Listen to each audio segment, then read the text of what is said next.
Okay. So. I see a document titled feedback. Is that it? Yeah, that should be it. I updated it mostly. Mostly. Yeah, Okay, cool. Got it. Hang on here one sec. Oh, I don't feel good. Okay, I need to suck it up. Yeah, live here in just a second. Give me 1 second here yet to get everything set up and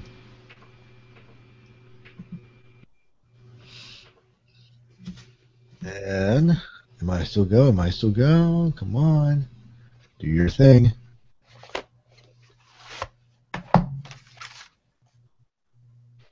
And we are back on. Miles is on. M is on. And we are recording. That sounds real good.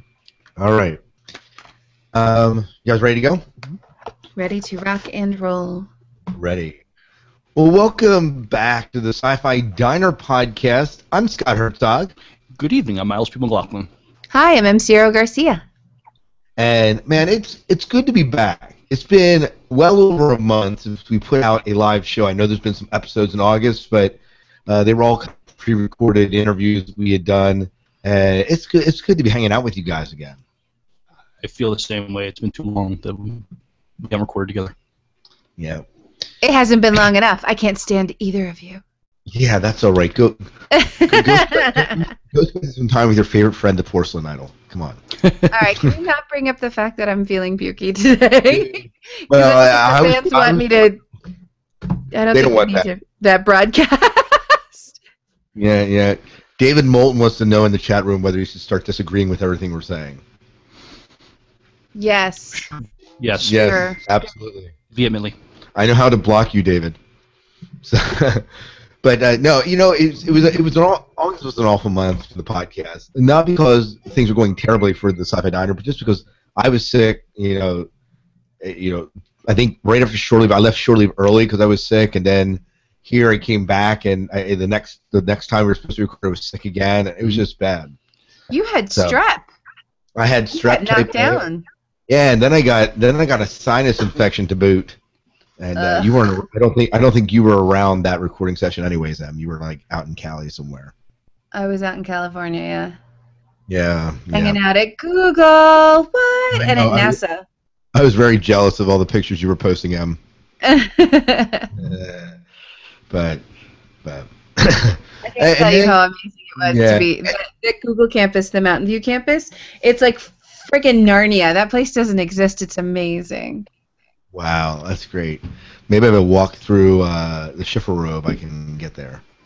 There you go. Hey, make it all happen. Well, it's great to be here with you guys, but we have got to do a review of Shore Leave. We have not talked Shore Leave since we left Shore Leave, and I know that some of the fans out there have wondered, like, what, did you just hate the con because you didn't talk about it, or but I know that other people have been saying, hey, when are you going to put out a Shore Leave episode? So that's this episode here. We're going to talk about Shore Leave 36. We had a good time, right? We had a very good time. It was good seeing you all. It was good seeing old friends again, seeing John Heather Frazier, seeing Dayton Ward, and Kevin Dillmore. They haven't been there for a while. They hadn't been there for a couple of years, and so it's a good time to see friends you only get to see maybe once or twice a year. No, absolutely. Mm-hmm. Shore Leave for you this year, what was it like for you? It was jerky. You're all jerks. Everything's a jerk. No. It was really neat. It was really well attended. A lot of great cosplay. A lot of great people there. A lot of great speakers. Found some new authors. Panels were excellent. Just a wonderful, wonderful showing as far as like the regular con goers, and then the guests were amazing.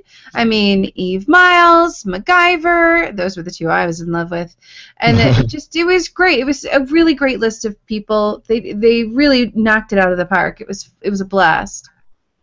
Yeah, it was certainly a phenomenal guest list. I think probably. Now, I got to be honest, I sat on exactly, I think I listened to one guest speak, mm-hmm. and it was Eve Miles. And and Oh, bless. it had to be one of the best. She was probably the best convention speaker I've ever heard, and not because of her jokes, which were a bit bawdy and a little bit over the top, and her stories of John Barrowman were like second to none. But Oh, she had a way. She had a George. way of making the crowd feel like they're like best buds hanging with her at a pub in England. That's seriously. That's the way she brought the crowd in. Well, she personalized it for me when I asked to get a picture with her, and she did. And she saw my first name is the same as her last name, albeit spelled just a little bit differently. She says, "Can I do something here?" I'm like, "Do whatever you want." And she gets out a Sharpie and changes the spelling of my first name to reflect the spelling of her name, and I got a great picture with her. So Yeah, absolutely, absolutely. and she's a little hard. She's a little over hard on my name. You haven't shown that to your wife yet, have you? No, I haven't. Even better, Eve was apparently when we had a chance to sit with her on Monday, she was well hungover, as she was telling everyone. She had stayed up at 10 Forward all night dancing and hanging out with everyone. I mean, not only to be an incredibly gracious guest and to be welcoming and really provide an amazing experience for each individual that was there. She took it the step further to hang out with them, even just hanging out, just having a good time. And the stories I was hearing were that she was amazing and lovely, and I expected nothing but that from her because she's just a dream. And I loved hearing that. She was very accessible. Well, and even we talk about guests being very accessible. I mean, Ron Ricardo, a Friday night, doing karaoke with the best and the worst of them, and just having a grand old time there. Talk about, this year. I mean, I think especially those two, and I would say Michael Welch as well. Very accessible to the fans. Right. Very much where the fans were. Sure. And, I thought with Terrell Rothery too. She was very fan friendly there too. Yeah. I think it was a little bit harder for Richard Dean Anderson to be as fan friendly. Not that he wasn't friendly, but I mean the lines to see him were out the wazoo. Oh my He was gosh, swamped. That dude He was swamped. For 75, so they were, get this. So you spend $80 to come to convention, $75 for an autograph, right? And his line was non-stop. People were like, yeah, I'll shell that out. Now, granted, it did keep some people away that you may not have had that money, but it was just a... It didn't keep a lot of people away, though. No, they found some way to get an autographed of MacGyver. Well, some folks had queued just to have a chit-chat with him. Even just to say hello, thanks so much, or just, which was neat. So I was pleased that he was accepting of that it wasn't just, oh, you're not here for a picture, go away. He was willing and able and ready to receive all of his fans, which was really great. Yeah, I went to his panel, and you had to pay a little extra for that, but it was still fine. He had a very enjoyable panel also. Same type of humor? Not the same type of humor that Eve Miles did, but but he's his way he is and the way Jack O'Neill was on Stargate, very similar. That's kind of what I meant. Yes. I wasn't comparing to D Miles. You're almost talking to Jack O'Neill in some ways, which was, if you're a Stargate fan, that's the greatest thing in the world. But he wouldn't sign duct tape or pocket knives.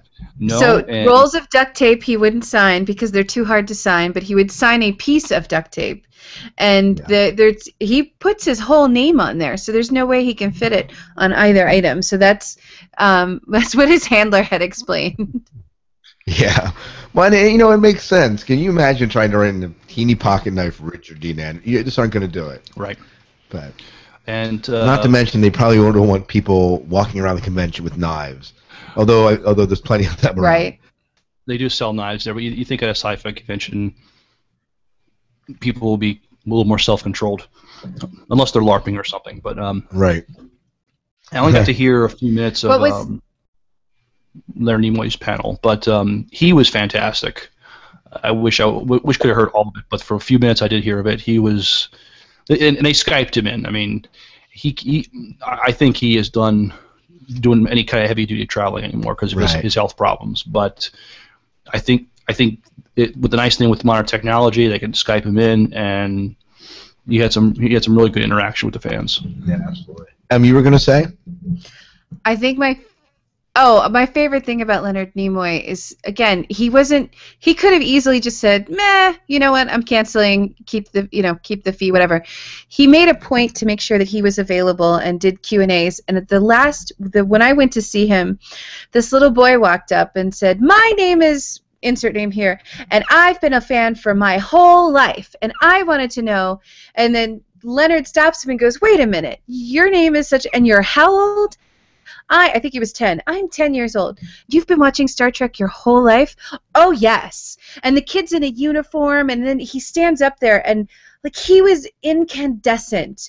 Both of them. Leonard from the Skype thing and this little kid up at the microphone.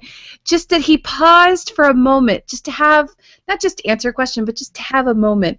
And it was wonderful to hear him talk. I only got to hear very little of him as well, and again, the interaction with the fans, just that kind humility of graciousness, it was wonderful.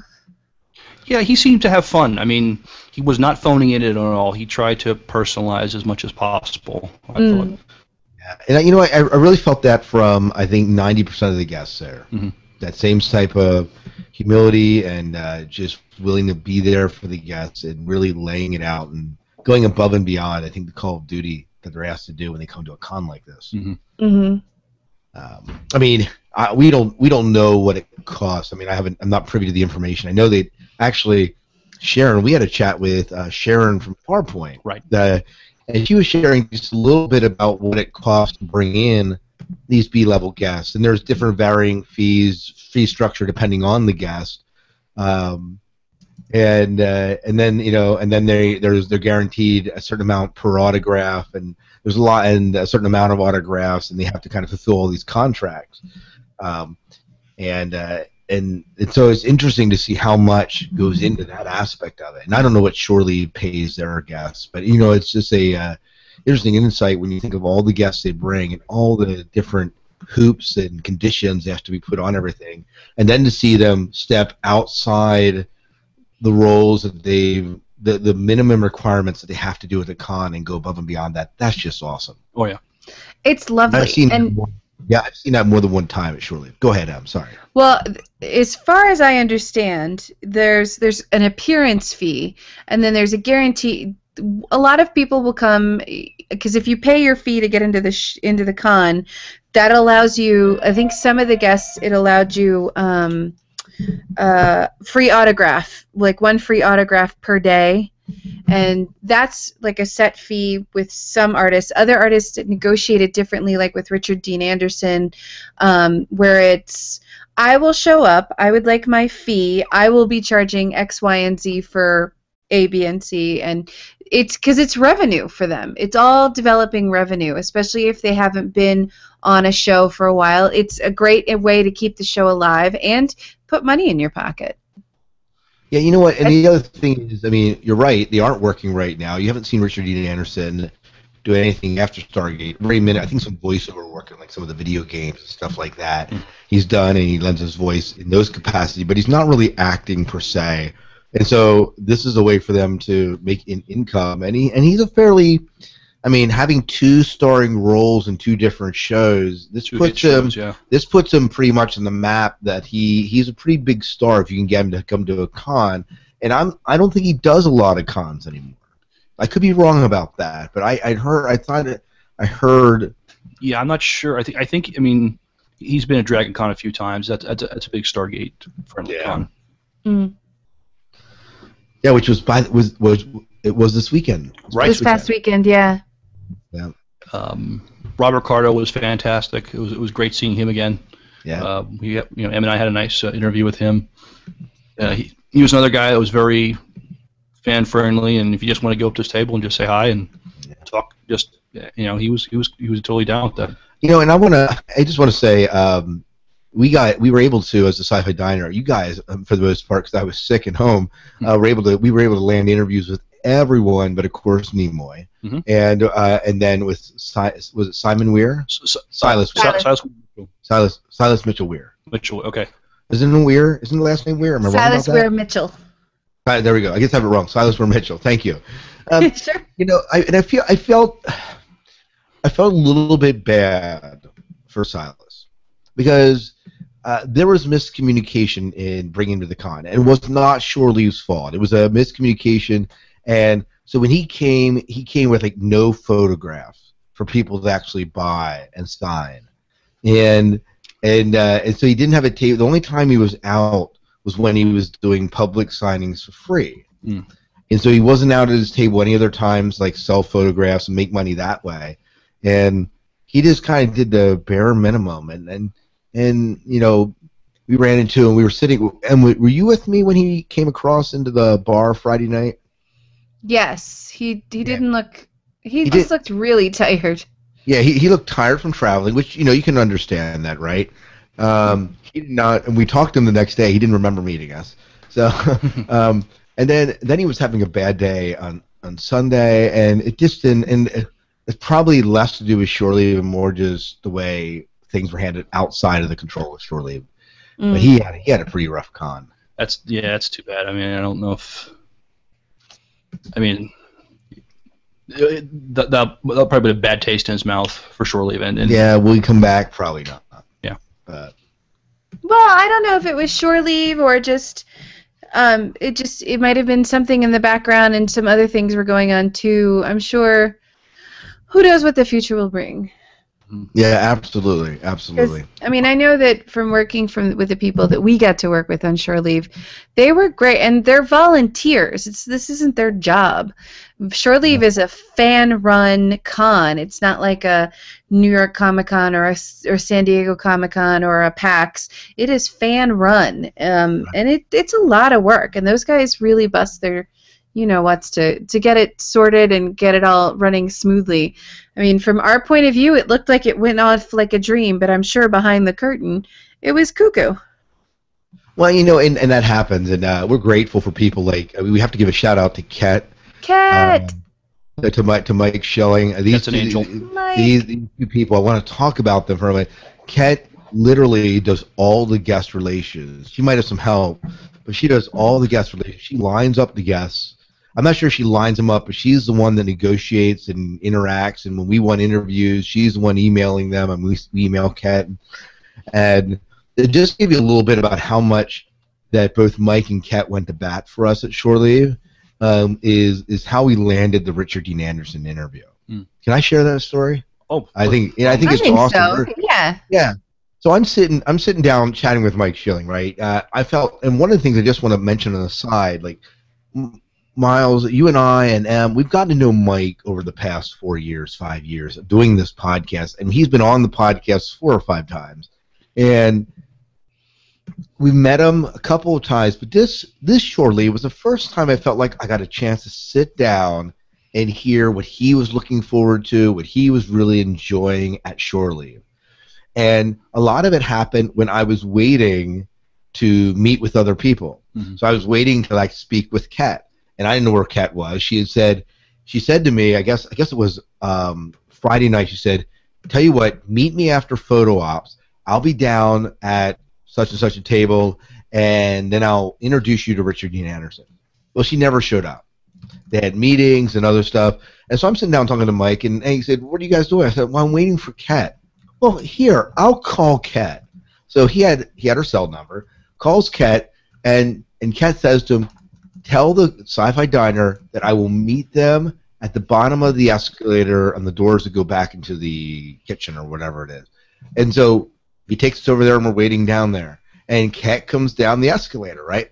And she says, "I have to deal with the crisis." She walks in, deals with the crisis, comes back out, and leads us over, around the corner, down the hallway to Richard Dean Anderson, past a huge line that's getting a signing, and leads us right up. Richard Dean Anderson's about 3 feet away, and his handler, or the person that's working with him, Paul Brown, comes over, and we get introduced, and in less than 2 minutes we have an interview scheduled, and we're the next day we're talking to him. Right. And it was just that, this is the type of person that Ket was. We've a good relationship with Ket, and she just went to bat for us. Yeah, she definitely went bent over backwards to help us out. Yeah, absolutely. So it's great to have people like that just are really, helping people that are, I guess, local media, which I guess is kind of what we are, and they're part of that. And then the story continued the next day when you were waiting for Richard Dean Anderson, right? Yeah, there was a little mix-up in time, but if we want the interview, patience is not just a virtue; it's a must. So yeah, he was really kind, though. He even said, "Look, I'm an old guy. I'm sorry that I'm late." And his handler had pointed out, "Okay, we've got things to do, so let's keep it tight." And Richard acknowledged, "No, they waited. I'm gonna give them some time." And so as we're setting up and we're just kind of sort of chit-chatting with him, I know I lost my you know what. It was like, "Oh my God, it's MacGyver." And he's like, "I'm just an old guy, I am who I am." And I said, "Yeah, MacGyver." He's like, "Look, I get up, I have a cup of coffee, and I have a shower." As MacGyver. And then he was really sweet, and he touched my arm, and he went, "You're so sweet." And I melted, because I grew up watching this guy, and to see him on MacGyver, and then to see him on Stargate, just lovely dude, and really gave us, I'm pretty sure he would have talked to us for hours. He was wonderful. We were his first podcast. Is that... do Yes. I remember that correctly? You remember correctly, and he even asked us what a podcast was. So we were the first podcast. And Miles, what did you say to him? Something I probably shouldn't have. I said, "Oh, well, I'm glad we're your first." And insert foot, No. Well, he took it funny, and when it was just funny and cute and adorable, and I think it was better that a girl was there. Yeah, it was. But you probably haven't washed that shirt since, right? I mean, MacGyver touched it. No, well, all right. Don't presume that I'm that crazy of a fan. It was just a really sweet moment that is forever hard-coded into my mental TiVo. Yeah, and that's awesome. It was great that you guys had that sort of encounter with him, and you figure we're not going to get that much time with him, but we got over 15 minutes with him, and it was a very good interview. I think. I can't believe he hasn't done other podcasts. I can't either. Yeah, you would think that other Stargate podcasts would have tapped him on the shoulder. Maybe they did. Maybe he turned him down. I don't know. Yeah, so it could have just been this special, whatever special magic that just. I think Ket was our fairy godmother there. And helped us out. I think it was. I truly think it was Ket. If that guy's never been on a podcast, it's probably because they didn't have the a fairy godmother helping them out. So, yeah. Ket is a superstar. Yes. Yeah. It was. I think. They made mention the fact that yes, we got an email about this request. So I think. They had the emails, whether they always respond to them. And one of the things that. Being a podcast, we like knowing what we're getting into when we go to the con. And out of the guests that we had emailed, we only heard back from one. I think it was Terrell was the only one that going into the con that we knew that we were going to interview. Mm-hmm, mm-hmm. All the rest were kind of like, oh. Yeah. In fact, we were told flat out by Kat. He said, "Oh, you probably won't be able to talk to Eve Miles because our agent said, her time there is limited." Well, we managed to land it with Eve Miles, and she was like, Mike Schilling, and said, "Well, just go up and ask her. It doesn't hurt." She goes, "Yeah, sure, we'll do it." Yeah. So she was really, really sweet, and from what I understand, she doesn't like doing interviews at cons because she wants to be able to give her time to the fans who come to the con, and so it's totally awesome. So when we went through and I went to get my picture signed of her, and I gushed because she's really one of my favorite actresses and so funny. And I brought up, I said, just in case, if you've got a few minutes, I co-host. We've got this great podcast. If you had 5 minutes. And she looked at me and she said, "Oh yes, no, just come tomorrow." So when we swung by the next day, it was Miles and myself. And I had talked to her handler, and Eve Miles caught my eye and pointed at me and said, "Stay right there." And she pointed to my card that I'd given her, and she gave me a wink, and I was like, "Oh my God, Eve Miles remembered me."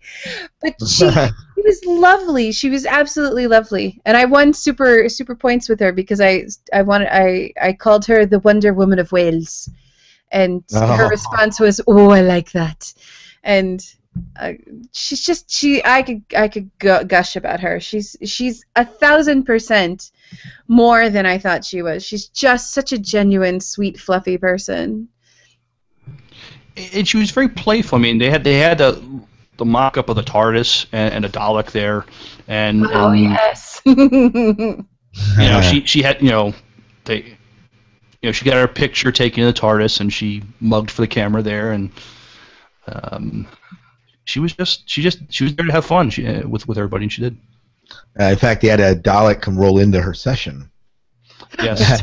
So she kind of addressed the Dalek. It was she was very she was funny in that photo booth. They had a TARDIS. They had basically a TARDIS photo booth. You walked into TARDIS, had a photo booth, and the pictures that she was having taken of her in the photo booth were hilarious. They were. Oh yes. So they really wanted her to pose with the Dalek. I think, but it didn't happen. At least not when I saw it. No, not when you have the booth to play in. Are you kidding? Yeah, absolutely. When you have the TARDIS, let's see. Do I want to hang out with a Dalek or with the TARDIS? You tell me. So, so we talked a little bit about the guests. What were some other things that you guys really just enjoyed about the convention here? Am alluded to it. I mean, a lot of people were in some fantastic costumes. There was this young lady as a weeping angel. Oh yes, you and I met her. She was great. Me being a fan of classic Battlestar Galactica, he had a mock-up of a Cylon Raider. Oh yeah, absolutely. And you get your picture taken free in it, and it was a really cool Cylon Raider. It was you could sit in it, and it was the real deal. It looked like you could drive it. Like it was like I'm not sure like. You could have gotten in there and like driven it somewhere. It was on wheels, but for transportation. Yeah, I don't think it was street legal. You can't like go, it's not like a Batmobile. Yeah. No, they pull. There's no engine. They pull it. So when they tow it around. Okay. I asked. I was curious. I like the guy in the Superman metallic getup gear that he had. Do you know what I'm talking about here? I'm trying. He was in a. Oh, he was steel. Yeah. He was steel. Okay. Oh God, somebody gave us the lowdown on that too, and now I forget. Yeah, I don't know. So Steel was his name. Steel, yeah. I think that's the name of the character. Steele, maybe? I don't know. Didn't it look like the Superman logo on him though? Well, yeah, but there was after they had the Superman Dead series, they had 4 different Supermen, and they had this African American guy who built his own armored suit, but in honor of Superman. Okay, and that's the character that he was playing. Yes. I think so. Yes. It was pretty freaking awesome. I wish I remembered that now. Yeah. Yeah, that's awesome. That's awesome, and I didn't know that. See, I learned something new. Learned something new here. The cosplay was definitely awesome. There were some really nice cosplayers. Mm-hmm. The Klingons were some of the Klingons, not the pair that we typically see, but there were some other Klingons around. There were other Klingons there this year, which was cool. There was other people in dressed up in Star Trek uniforms. The folks from Starship Farragut, they debuted their new episode at Shore Leave. And how was it? It was pretty good. It was pretty good. I can't wait to see it. Mm-hmm. Yeah. And what else? We got to see our author friends again, which was great. Yeah. Mm-hmm. Yeah. And I got to meet Dayton Ward. I know. You had a chance to chat with him online, and on the podcast, and now you get to meet him in person. I got to see his face. I know. Our pal from Think Geek, Fraser, was there with his lovely wife Heather, so that was fun to hang out with them. It was great, and they were so kind to us. They brought us these awesome gifts. I know Miles posted the pictures online, and you got your con bag of holding M. And Con bag of holding, yes. It is the coolest bag. They are. I know that they're sold out at the moment, and they should be back in stock. I think early October. But I used it as a travel bag when I went to San Francisco. That bag is amazing. Everything just kind of fit in its own little place, and I loved it. Ever since he posted it on the Facebooks, I just kept pinging him. Is it in yet? Is it in yet? Is it in yet? And then surprise! I hugged it a lot. Awesome. It's a great bag. And you took it back. You took it to Cali back. It was awesome. It I was am. great. Yeah, I got a Star Trek hoodie. Um, Awesome. yeah, it was sweet. I got a Klingon Duck Tog letter opener. Yeah, Ooh, very cool. And a Star Trek tie. yeah. Which he doesn't really wear ties, but it's gonna be interesting. I'm not gonna go there. I'm gonna be okay, appropriate, and decent on this podcast. Please do. Yeah, this time. Oh, brother. I know. So yeah, it was great, and we got a chance to go out to eat with John and Heather. It was just, I think one of the things was just reconnecting with some of the people. We had the chance to sit down with Sharon. Sharon is one of the co-con chairs of Farpoint. Mm-hmm. By the way, Colin Ferguson. I know this isn't short. So exciting! Russ, come on. Colin Ferguson? Oh yeah. Yeah, it was confirmed this week. Yeah. She hinted a little bit when I saw her at Intervention a week ago. She said something awesome is coming, and I said, how awesome? And she said, awesome. And then that popped up, and I was, yay! He's so And funny. that's not who's the guy that wrote the Hand of Thrawn series? Come on, Timothy Zahn's Timothy Zahn. also, Oh, he's yeah. also going to be there at Firepoint. So got to plug them because they are awesome.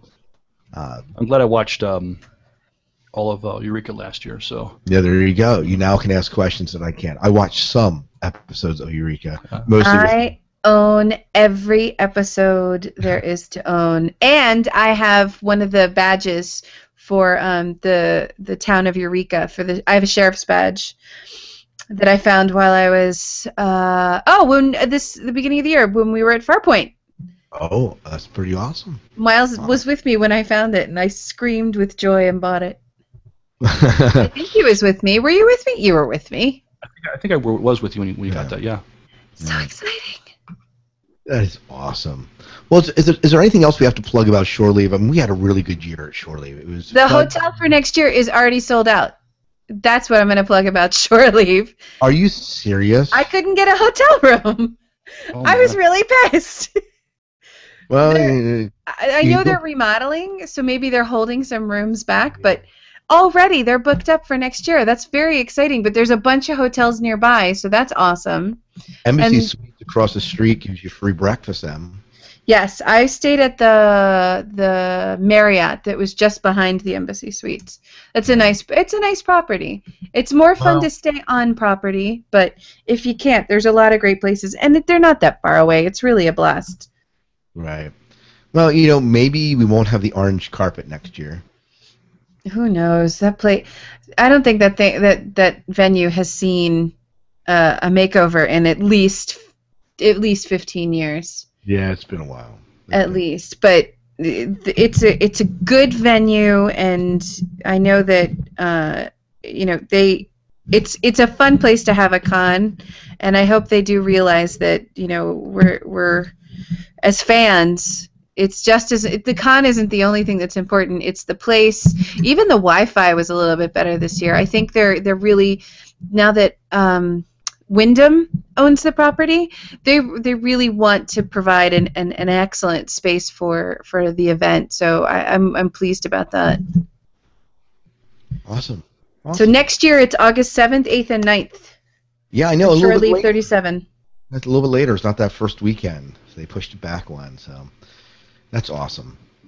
Well, who knows? Who knows? Well, we will probably be at Shore Leave again and Oh, yeah. enjoying Yay. it. No guests announced yet, but it's really early to be announcing guests. Yeah, right now the website only says the date. Right. Yep. And some reports from Shore Leave. So. Yep. Well, I believe that is about it. If you get a chance to come to Shore Leave, we would love to meet with you and hang out with you. Shore Leave 37 is August 7th through 9th, as Em said, and it is a real awesome time, and they always bring in a nice lineup to guests. There's plenty to do between panels, guests, and workshops, and just hanging out in the dealer's room. Some really cool stuff.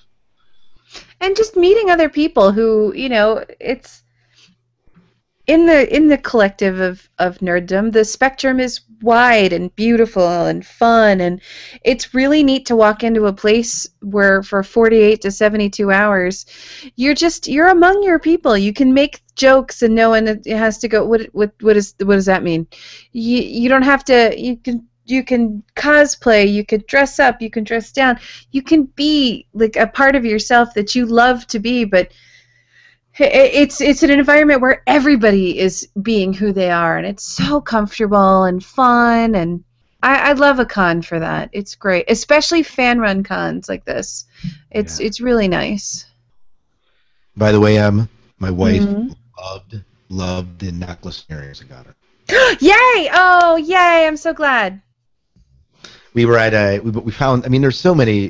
One of the things at the dealer's room, obviously, a lot of sci-fi paraphernalia. You can get almost anything there, literally like anything. But one of the things that I was looking for when I went to the con, was like, what can I find that's unique for my wife? And I always buy her some jewelry. And Em was so gracious to help me pick out this beautiful set of earrings and necklace to give to my wife, and she loved them. Oh, good. I found a pair of soft kitty, warm kitty earrings from Big Bang Theory. I gave to my wife. She liked those. That's awesome. Oh, yay! Yay! Well, I believe that's about it. Let's go ahead and wrap this up. And we appreciate you tuning in for the Shore Leave Report, and look forward to seeing you next year. Any final thoughts about Shore Leave? No, I think we covered it. Yeah, pretty well. Anything from you, Em? Nope. You all should go, and that's it. All right. Hey, But make sure I get a hotel room. Yeah, don't take M's hotel room, whatever you do. She will hunt you down. And I won't beat hunt you with down. I'll just knock on your door at 4 a.m. going, "Are you sleeping well?" All right, we'll catch you later. Till next time, good night and good luck. We'll see ya. Do your dailies. Woo. All right, pause. And that recording? Yeah, I need to record something for someone real quick. Hang on one sec. Okay. Last season on the Sonic Society, Jack Ward and David Alt traveled through the Podverse in their Tortoise, time or radio theater interdimensional sound vehicle. Following the RSS feeds back home, the podcasting pair of audionauts found themselves with a little R&R in Halifax, Nova Scotia. After enjoying a brief respite of sonic promenade in the summer, they soon found themselves right back in danger. And now, the Sonic Society, Season 10. Okay. All right. Export. So, and I had asked, I think I asked both of you guys this. Are you familiar with the Trek Off podcast? Yes. Okay, so Justin Timpane is one of the hosts of that show. And it turns out I was his costume mistress. I was a costume mistress at the time that he was. I know him from King's Dominion from 17 years ago, which was hilarious because all these, he knows the guys from Sonic Society, and I was like, I'm the promo girl for that. You are? Yeah, that's me. So it's been very funny and interesting. He interviewed me for their show and suggested that we do a 2-part show where we record 30 minutes for us to broadcast with them as guests, with us to broadcast on Sci-Fi Diner, and then 30 minutes on their show for them to broadcast on their show, so that people, if they want to listen to the whole show, have to go to both of our podcasts and do a little cross-promoting. I'm for it. Okay. It was just crazy funny that the people that we know, a lot of the same people, and we didn't realize we were in similar circles. And it's probably been a good 15 to 17 years since I've seen this kid. Wow. It was funny. But I'm all up for it. You just let us know when. Okay. I'll chit chat with him. Yep. All for it. Well, let's do our feedback here before we do the Firefly. Okay. We'll do about a half an hour feedback show. Okay, I need this to export as an MP3.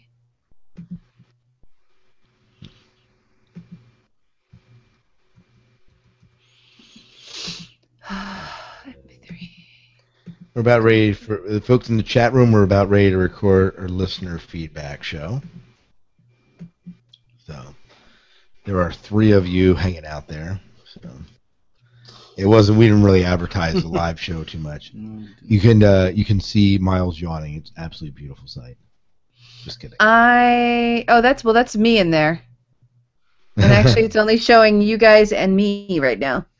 Did David bail on us? David, he said he's going to be back.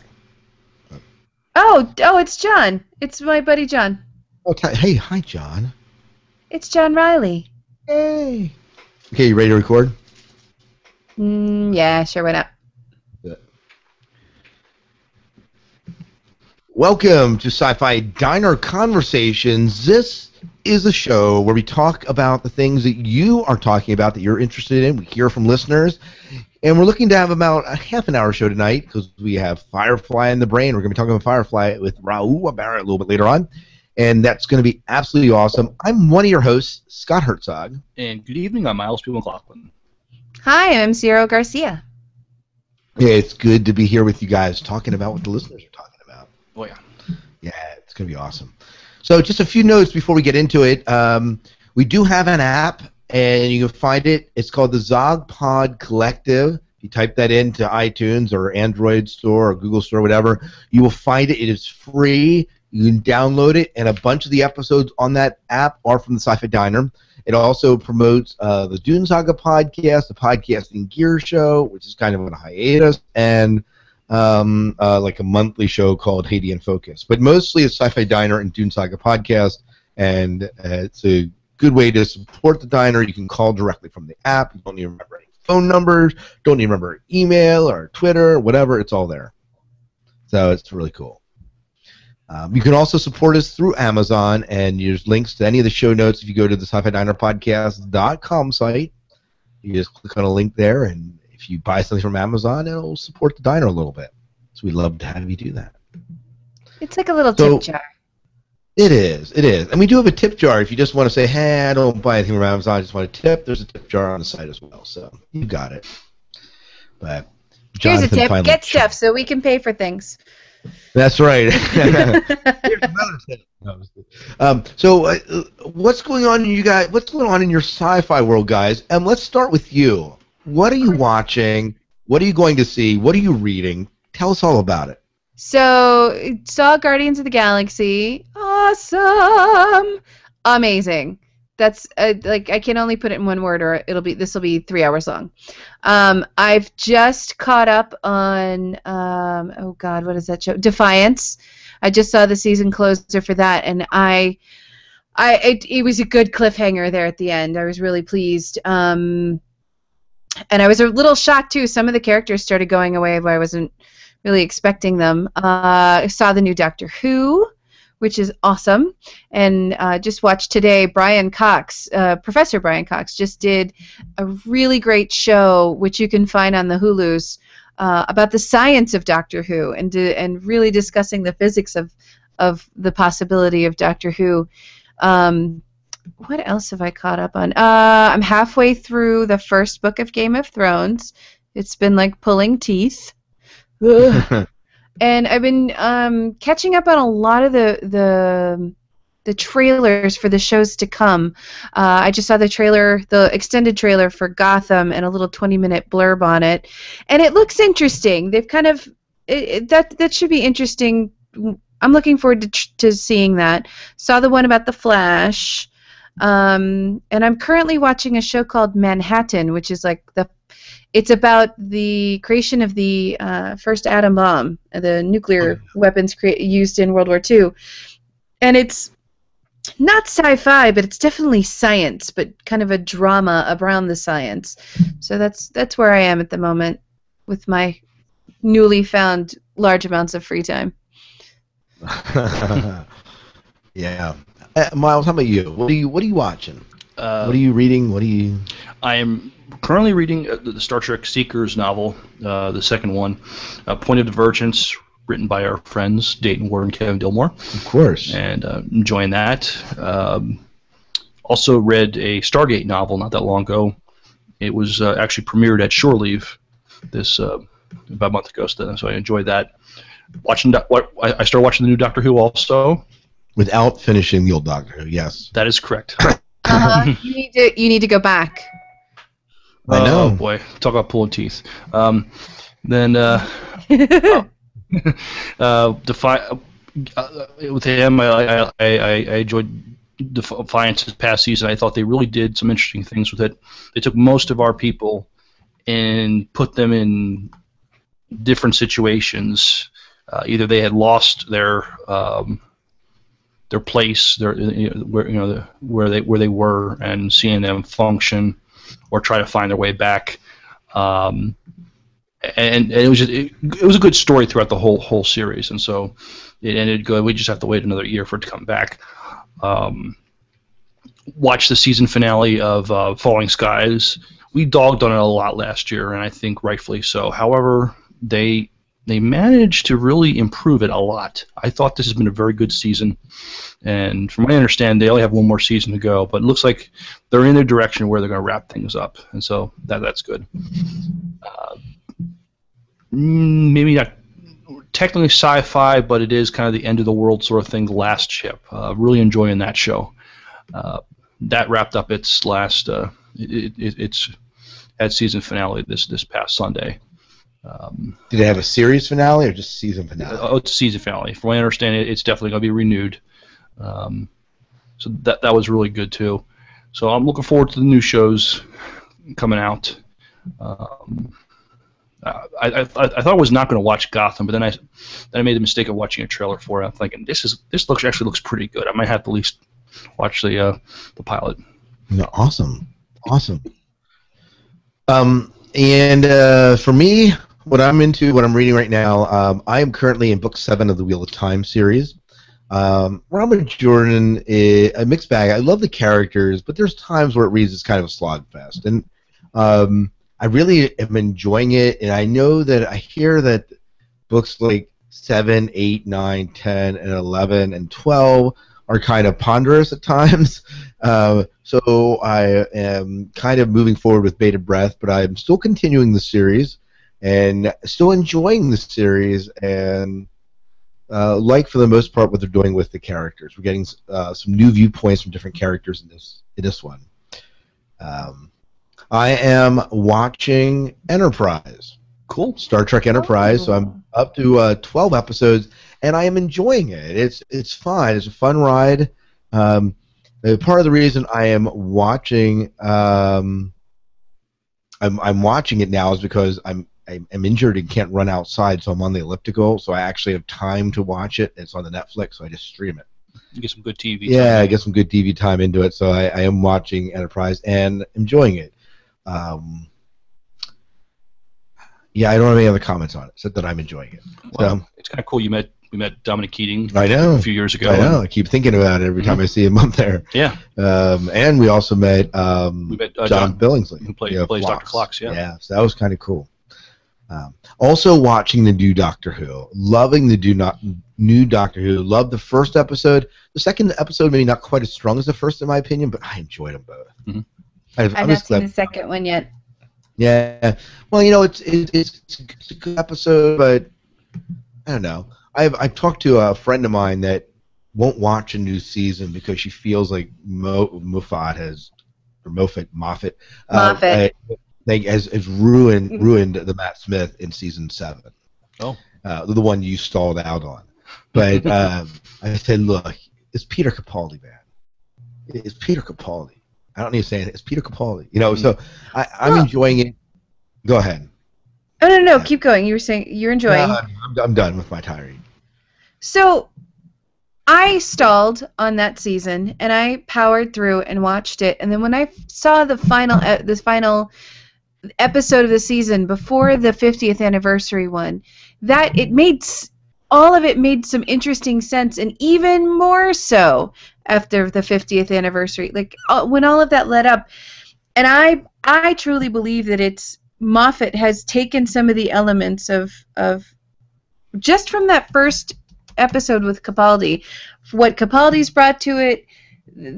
Moffat's taken a lot of what he put into the Matt Smith Doctor and the Clara, and he's what's the word? He's evolving the Doctor.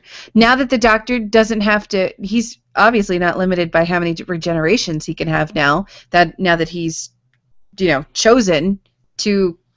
I mean, this is the 14th Doctor. This is not the 13th Doctor, if you count the War Doctor.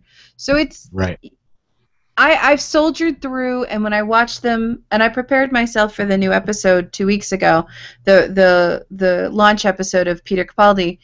I watched all of those over again, and it really does make sense. It's an arc. It's a full arc. It's not a monster of the week. There is an arced story there that you need all of it. And Miles, even if it's like pulling teeth, I would push through, because there's wonderful little nuggets that will make you go, oh, okay, and will bleed into this new series. So I know you can do it. You can do it. You can do it, Miles. Miles, you are able to do it. I stopped. I stopped in middle of season 5. So I know you can do it. But I did, I did watch the 2 episodes of the new one, and I'm liking that so far. Okay. Good. Well, very. So I haven't totally given up on who. It's just season 5 lost me. And it's hard. Clara's really annoying. Okay. Clara's really annoying. And sometimes I just want to shake her, and I want to. At one point, I think I yelled at the screen, "You are not Amy Pond." She's not Amy Pond. She's not Donna. She's not She's entirely different, and I think that's why she's the companion that ended up going back and doing the things that she did. Yeah. Well, if I understand correctly, she's not going to be. She's leaving in Christmas, but I don't know if that's. I don't. They announced it, but I don't know if it's leaving mid-season or if she's completing the season because of how they recorded stuff. Okay. I think it's through the season, through Christmas. Yeah, you're right. In fact, she's not intending to come back. I mean, they'll eventually come up with a new companion. Yep. So, okay, don't like Clara, just stick it out. So, the other thing I'm watching Pokemon. It's really cool with my son. Fun. So we're still playing Pokemon. Have our first Pokemon competition coming up. So that's kind of been my little thing with him that we watch and do. So, well, why don't we move into some listener feedback? Colin from England called in with some Guardian of the Galaxy feedback. Colin. So, let's hear Colin talk about Guardians of the Galaxy. Hi Scott, hi Miles, hi how you doing? Hi Colin. Glad you like my accent, mate. It's very nice to know that you talks. It's I like yours as well. It's very nice. Hope you're doing I am. And these 2 retro breaks aren't, dragging you down to their level. I thought I wanted to do a voicemail to clarify what I meant about the Captain America shield thing. First of all, that if you watch the Shield TV series and you hadn't watched the film, then you know that Fury isn't dead. Vice versa, if you're watching it and you haven't watched the film, in the series they tell you that Captain America destroys the flying aircraft carriers, for want of a better way of putting it. So while you're watching the film, you know what's going to happen at the end because of the Shield TV series. So that's 2 plot points that it ruins in the TV show. Because A, you know that Fury is not dead, and B, you know that Captain America successfully destroys the flying carriers. That's what I meant. Speaking of films, I have seen Guardians of the Galaxy, and if you haven't seen Guardians of the Galaxy, you need to see Guardians of the Galaxy because it's freaking brilliant. It was funny, it was entertaining, it was well written, the actions moved along at just the right pace, the CGI was completely believable. It's just the comedy, the writing, the performances. Zoe Saldana was brilliant, although I dare say that, she was blue in Avatar and she's green in this one. So I think she needs to do a film where she's red or blue, or not. No, she's been blue. She needs to be red. Yeah, she needs to do a film where she's red. She could be Azazel's wife. That probably make sense. But yeah, Zoe Saldana was brilliant in it. In fact, all the cast was brilliant, even the CGI cast. In fact, my favourite character was the one by Vin Diesel, who obviously didn't have to learn an awful lot of script, but Groot is a brilliant character, and the animation, the CGI animation for him, is just absolutely brilliant. And stick around to the end, folks, because I won't spoil, because it takes all the fun about it. But there's a lovely bit at the end of the film relating to Groot, so stick around for that. Although I wouldn't stay for the end of the credits, because I guarantee you, if you stay till the very end credits to get the clip that's there, you're going to be disappointed. And if you want to know what it is, I'll tell you now. So if you don't want to know, jump ahead 10 seconds. It's Howard the Duck. Yay! Howard the Duck. Wow. That said, highly recommended. And we all know there's another one coming because they ain't at the end of the film, but we also know there's another one coming because it took a bucket load of money at the box office. But I really enjoyed it. Great cast, great writing, great acting, just works on so many levels. And the fact that it's not like for Iron Man, something like that, it just made it even better, because I didn't know what to expect with these people because I haven't read anything to do with them. But yeah, totally brilliant film. Go watch it. Oh, and a quick note, I've just finished my Babylon 5 rewatch. All I've got left is Crusade, which I'm going to watch next. And it's really enjoyable, folks. If you haven't watched Babylon 5, watch it. It's very character driven now. It's not action driven, it's character driven. So if you like character driven things, then you'll like Babylon 5. And it's slightly biased. Anyway, you watch it and listen to Jim Harold and Rael's Babylon 5 project podcast to go along with while you're watching it, because it's very good. Anyway, I'll shut up. Until next time, guys, long and podcast, and I'll speak to you soon. Bye, Bye, Colin. Oh, that was for you, I know. Suck it, guys. He gave you some of that sweet British accent. Come on. Oh, it's a bit. I think he's from the northern part too. Just the way he pronounces some things, and it's lovely. Well, let's chat about what he had to say. So he of course, first of all, he creeped on them, and then he went into I don't mean that badly, Colin. I know, and then he talked a little bit to clarify some of his thoughts, which I think we talked about that, and we're okay with that. And then he really gave Guardians of the Galaxy a pretty awesome review. Yeah, and I forgot to say, I did see it in theaters. My wife and I saw it on her birthday, and we both loved it. I'll probably see it again sometime. Probably when it comes back out available on rental, but we thoroughly enjoyed it. So a very good film from your end. Oh yeah. Agreed. Colin. Better than the 17 minutes we saw. That's a funny story. I mean. Yeah. I'll tell you, it totally the 17 minutes was the perfect little amuse-bouche, because they served up a delightful meal. That movie, I didn't fidget, I didn't check my watch, I didn't yawn. I was in the moment the entire film, even with the reveal at the end. It was very quiet in our theater when it started, and when it turned, and I didn't. My inner monologue became an outer monologue, and I just went, "Shut up!" And then my friend Colin turned to me and I said, "Is that Howard the Duck?" And then everybody just kind of like the yammering started. I mean, the worst character in the world, and there he is in all of his glory, and I loved it. I loved it. It shows the sense of humor. And just how weird and out there the Marvel movie makers are willing to go. And that's awesome. I love it. It's definitely out there. Yeah. So definitely, if you haven't seen Guardians of the Galaxy, like yourself, I haven't seen it yet. Please go see it. Well, Well, here's a question, Miles. Did you have people get up and leave before the end of the credits? Yeah, we didn't have. Yes, people did not stay for the end. Why don't they understand?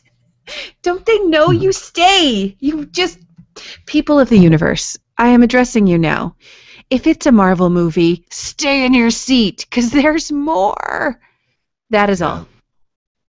Now that I'm done addressing the world, sorry. Yeah. Now you may continue now.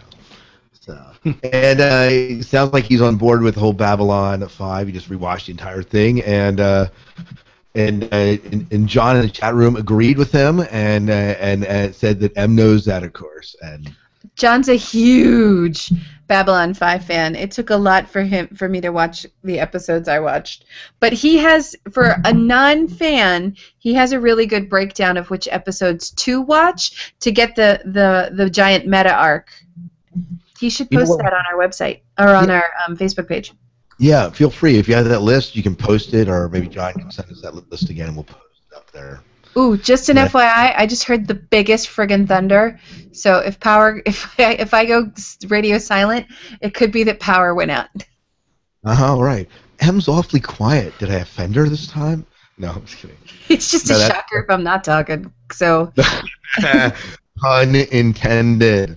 All right. Let's move on to Jim Arrowwood. Send in some feedback to the diner, and let's hear what Jim has to say. Greetings, all. After listening to the diner episode number 218, I learned that Miles and I are watching the same shows, so I thought I could throw in a few humble opinions of my own. If I recall correctly, you said you were watching The Last Ship, Miles. I am in agreement with you that this is an awesome show. It isn't really sci-fi, but the way I see it, it's more of an action drama with elements of sci-fi. However, the balance between the three, action, drama, and sci-fi, is so well executed that this show should appeal to a wide audience. You also mentioned Defiance. I'm very much enjoying this one. My favorite storyline in this show is the conflict between Daytak Tar and his wife, a real power struggle going on there. This show has a great cast, superior visual effects, and some great story elements. If there's one thing about Defiance that I would complain about, it's just the time of day that it airs. Here in our time zone, it is on at 7 o'clock in the evening, which is far too early for a great deal of what is taking place on screen, especially if one has young children in the house. I'm also following Under the Dome. I had given up on this show last season, but thanks to Wayne Henderson and Troy Heinrichs of the Under the Dome radio podcast, I had to give it another chance. I'm sure glad I did. The story, for the most part, has much improved over last season and has become more interesting. While there is still room for improvement, I like some of the new directions the show has taken and is once again worth watching. Owing to Hank Davis and Alex Cruz's Falling Skies podcast, I decided to give that show another chance after being quite disgusted with it at the end of last season. I have to admit that the story has, for the most part, improved. Miles is right, though. It is time for this show to come to an end, and I am very surprised that it was renewed for a 5th season. If there is anything that is turning me away from Falling Skies, it is the Lexi's Peace Commune storyline. It is really absurd. Miles can fill you in on the details. Anyway, during the summer I've been working on home improvement projects and have had very little time for reading, and I haven't been able to make it to any movies. While debating whether to sacrifice a workday on the house to go and see Guardians of the Galaxy, a Facebook friend told me that if I didn't go see any other movie in the theater this summer, I had to see Guardians. And I had to see it on the big screen. Wow, my friend was right on. What a film. While the story isn't all that fresh, the performance of the actors was brilliant, and the soundtrack is huge. Especially the Cherry Bomb segment of the film. I love that song. That one was worth the price of the ticket as far as I'm concerned. As we left the theater, Chrissy, my young offspring and geek in training, said, and I quote, "That was one good movie." I've read a few books, but two stand out as being exceptionally good. One is Keith DeCandido's Klingon Art of War, a sort of Klingon self-help book that describes 10 precepts to teach Klingons how to live and die with honor. However, there is far more depth to Keith's book that goes far beyond what one would expect from a Trek book. It is full of Klingon lore that is used as examples to give emphasis to each precept. But even beyond that, if one uses their imagination, this can also help us mere humans learn to live a life of honor without all of the warring and killing that is prevalent in Klingon society. I highly recommend this book. I also read what could be called the definitive Making of Star Trek book, and it is called These Are the Voyages, TOS Season 1. If you ever wondered what it was like to produce a television show, this is the book to read. It takes each and every episode of the first season of the original series and tells the ins and outs of writing, filming, editing, and airing. The author also puts everything in historical perspective by telling what movies, songs, and albums were popular during the production, as well as significant events that were taking place. I can certainly understand why Leonard Nimoy calls this and the Season 2 and 3 editions of this series astounding. A very long book, but I read it in about 3 days and simply had to read on and on. Well, there it is.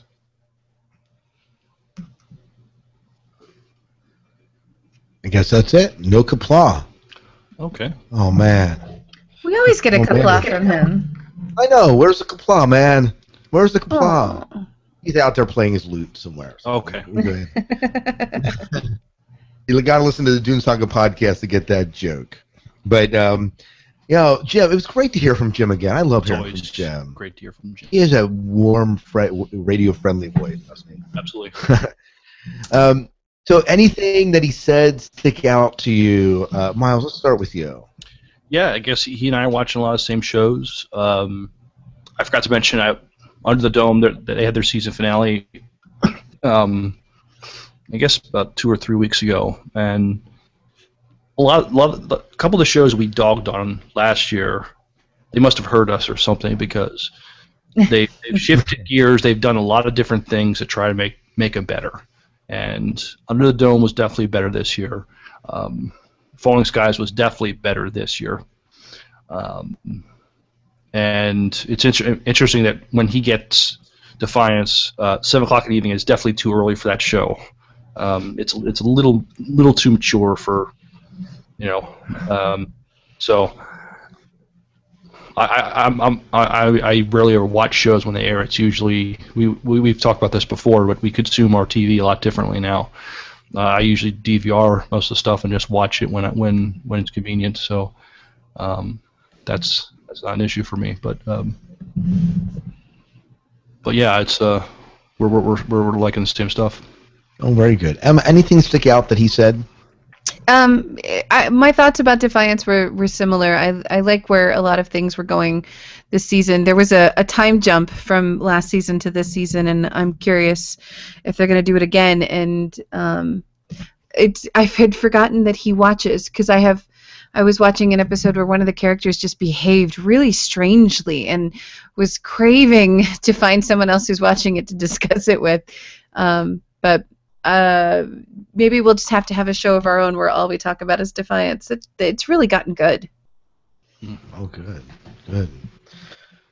Awesome. So, well, that's cool. And I liked what he had to say about Last Ship. He's liking Last Ship, the way that kind of came together. And, I really should give Under the Dome a chance. I made it through the first 3 episodes. The entire first season I never watched. And so it's just the way it was.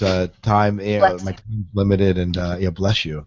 The time's limited, and so there's some shows I just don't get to. But that's why we have people like Jim that call in and give us their thoughts on the shows that they're watching and what they're reading. And yeah, he also said about These Are the Voyages. I'll have to check that out. I did see that Nimoy was kind of plugging that, saying this is an awesome series. So I may have to check that book out. Yeah, that's awesome.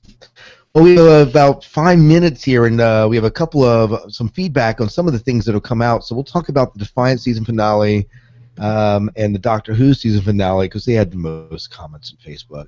I said Doctor Who season finale. I meant the beginning of Doctor Who, particularly Deep Breath. I know some people were dogging on Facebook about the second episode, but we won't spoil that for Miles and M. I mean, because M didn't see that yet. But let's talk about Deep Breath. And people seem to be liking the comments we're getting. They seem to be okay with the new Doctor. Yeah, I don't think there's any complaints about the Doctor. Not a lot of love for last episode, though, I think. Yeah. And do you want to read the comment that Jen wrote, M? Can I put you on the spot, M? Sure. So Jen wrote, it's always hard getting used to a new actor playing the new Doctor. We'll still have to give it some time to get used to Capaldi playing him now. But I like how they tried to have Clara not liking the change, either sort of being the voice of the fans too. I also enjoyed seeing Strax, Jenny, and Madame Vastra again. They're always fun. I can't agree more. I think Clara did echo exactly how the fans were feeling. You know, she didn't know how to deal with him. She didn't know how to react to him. He was very, very different, and learning and getting that phone call from her doctor that it's the same one, and he's just you have to look deeper. It's a wonderful metaphor for everything, you know. And I believed Clara's actions and her behavior echoed the fandom completely. Yeah, it was really nice the way they kind of did write that so that Clara became, I know we dogged in Clara a little bit, but the way she did kind of reflect or become the voice of the doubts of some of the fans. Mm-hmm. And it was nice the Matt Smith cameo in there. Oh, that was good, nice. It was a really nice touch to have him kind of show up there and say, there's the Doctor we remember from last season, and bring the two together. Kind of giving it a send-off or his stamp of approval in a sort of way. Yeah, definitely. Yeah. Mike Crate wrote, way to spend so many pages of dialogue convincing Clara, a.k.a. the young female audience, to show his game these past years that the old bloke is nothing to be afraid of. So that's the way Mike Crate kind of put it. But do you want to read what Neil said? Sure. Neil says, a great start to the new Doctor. He's got our back. He's got your back. Oh, yeah, he does. Yeah. And it was a touching moment. And what do you think about the comment? I forgot about this, but Jen mentioned the comment about Madame Varga and that whole crew. Yeah, it was Vastra, Strax, and Jenny. I love them. They're always fun. There was a lot of innuendo and non-innuendo in that episode.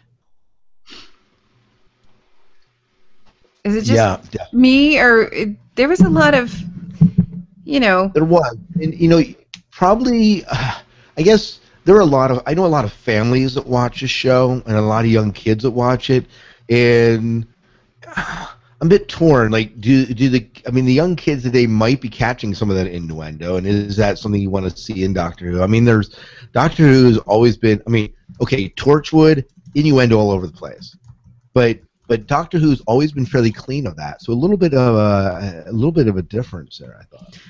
Well, and I mean, cartoons throughout history have all had a little something for them. And so maybe that's what that was for. I mean, Pinky and the Brain, the Flintstones, anything Bugs Bunny.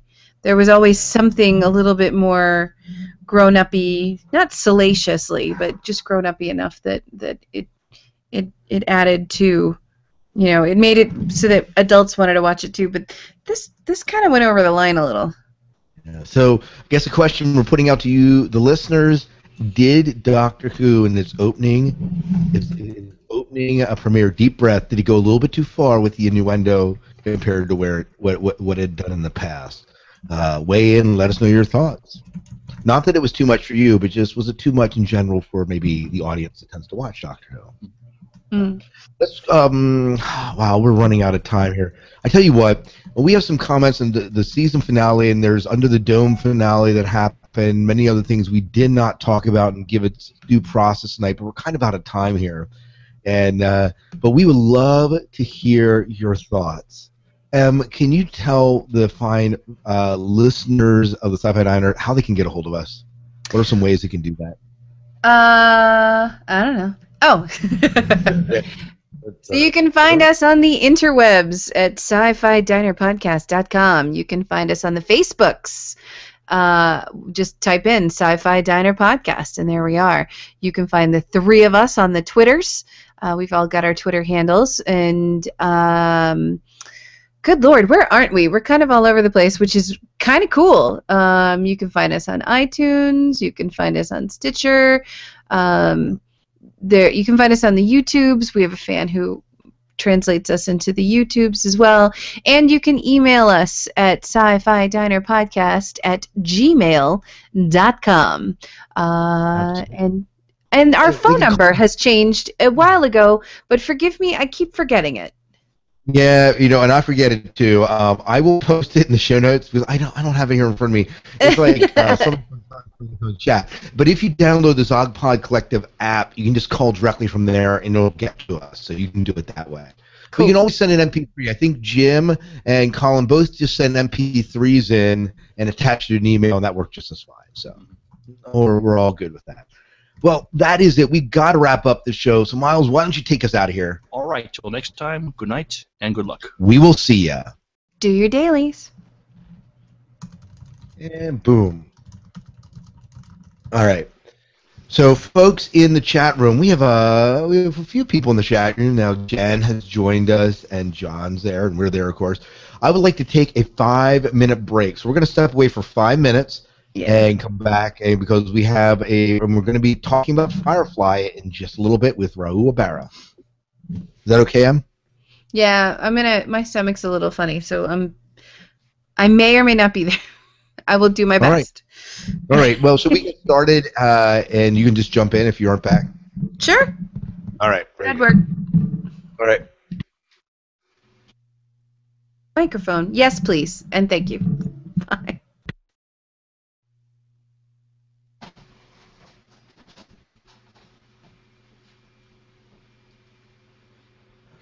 I think trash. Did Em say that instead of objects in space, it's trash? I think that's the one that. So we're going to do trash. Okay. So okay. So we'll save objects in space for next time. Yeah. So we'll just do trash if you want. You don't need to post some stuff in there. Right. We could probably. Wing it. Right. Let's make sure I have that up. All right. Let's go down. Okay. I got to pee. No. They didn't want to hear that. Sorry. Marks, do you like how clear our signal with no delay or cutting out of my signal? Actually, yeah, that was good. I mean, I have and cause I got new internet. Oh.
with one book.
I'm gonna want to.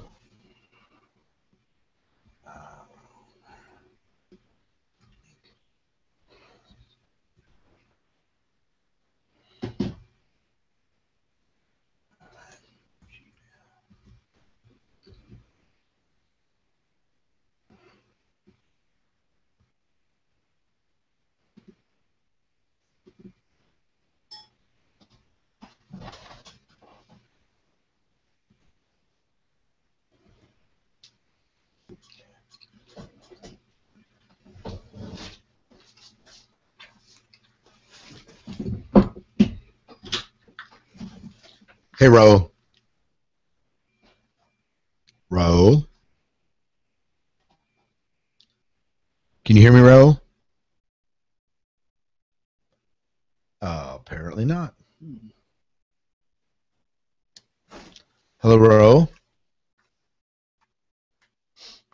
I see you.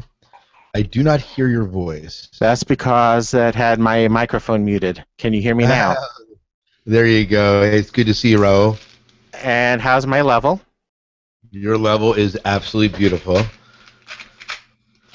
Looking all professional behind the microphone there. Huh? Look at you looking all professional behind the microphone there.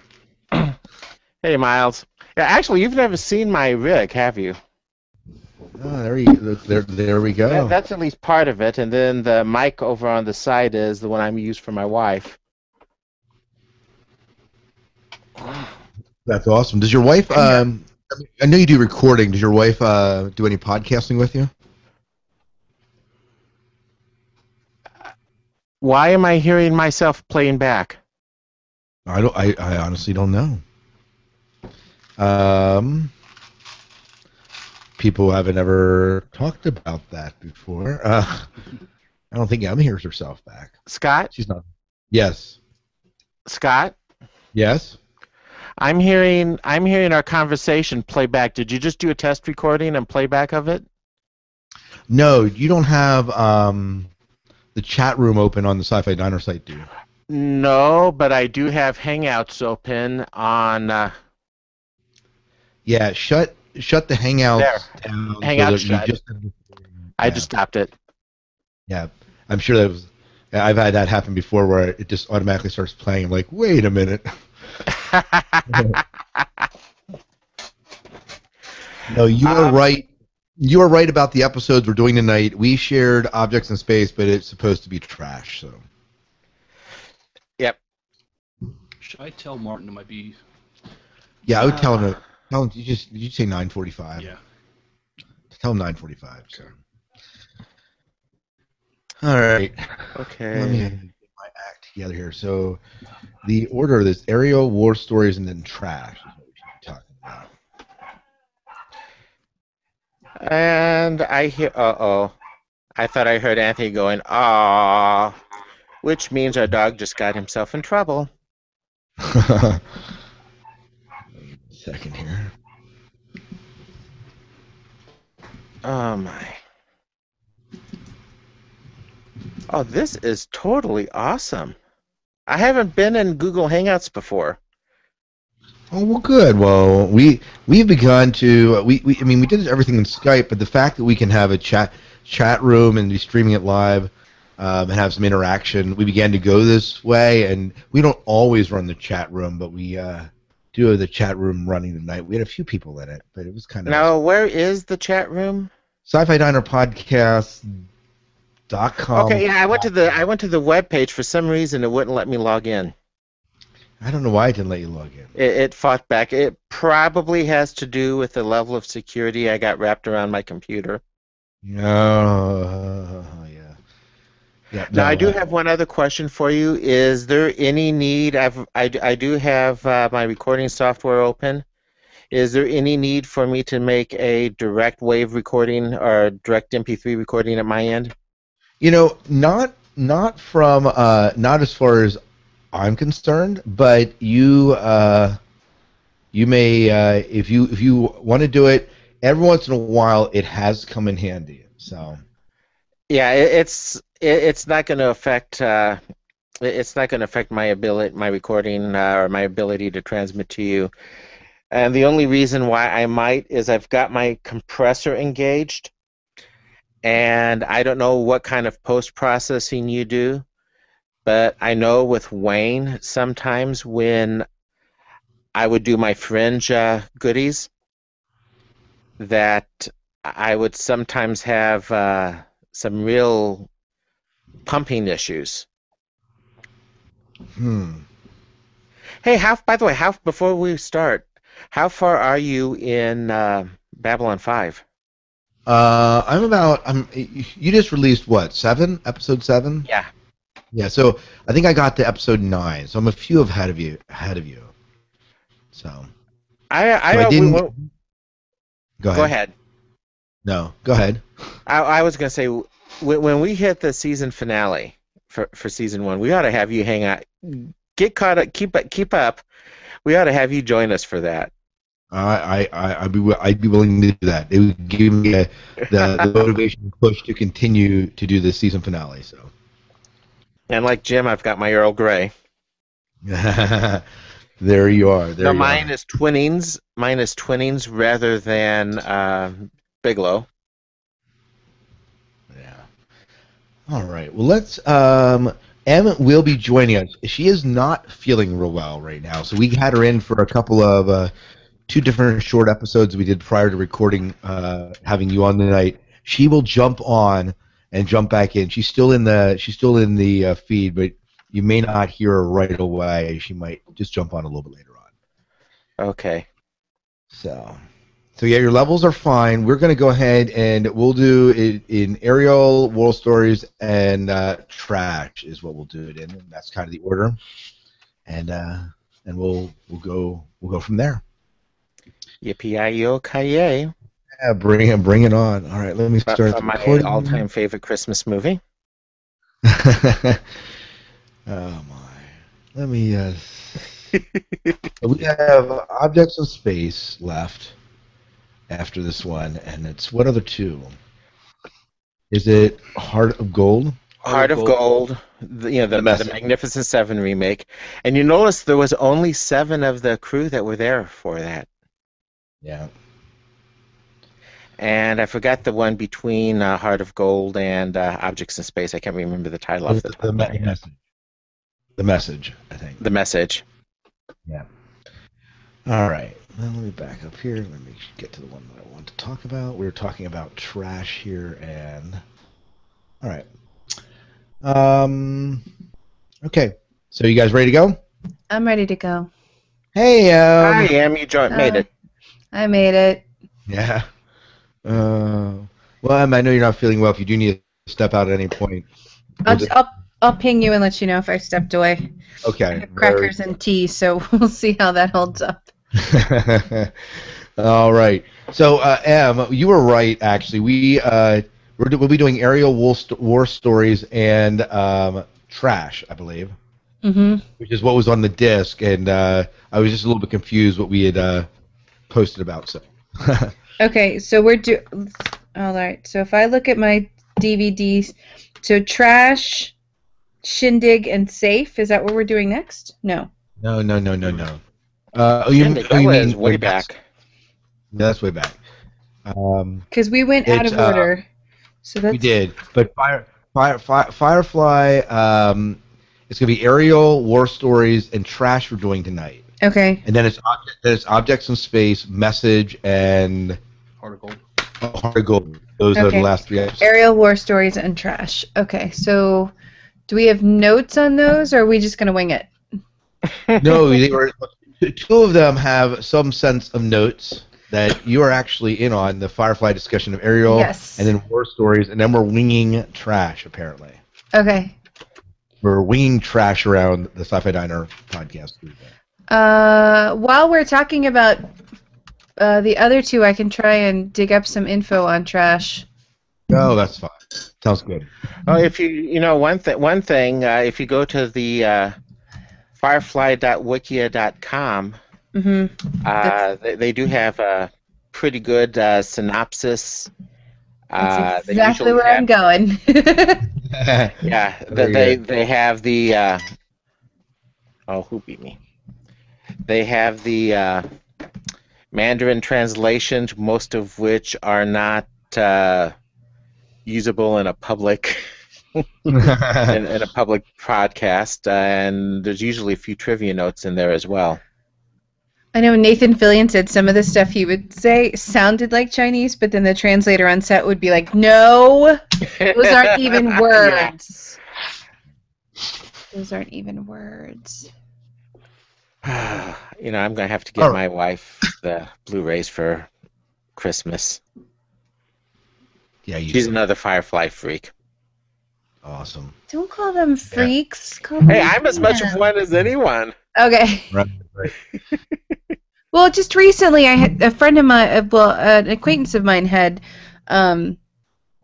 babies, and there's a picture of him holding the twins watching the new Doctor Who, and one of his friends posted, if you were a real Whovian, you would have named them Amy and Clara, the 2 girls. Oh, no. Right. No. If you were a real Whovian, you would have named them Amy and Sarah Jane. Well, see, and then what Leela. kind of ticked me off was, what the hell's a real Whovian? Like, it doesn't.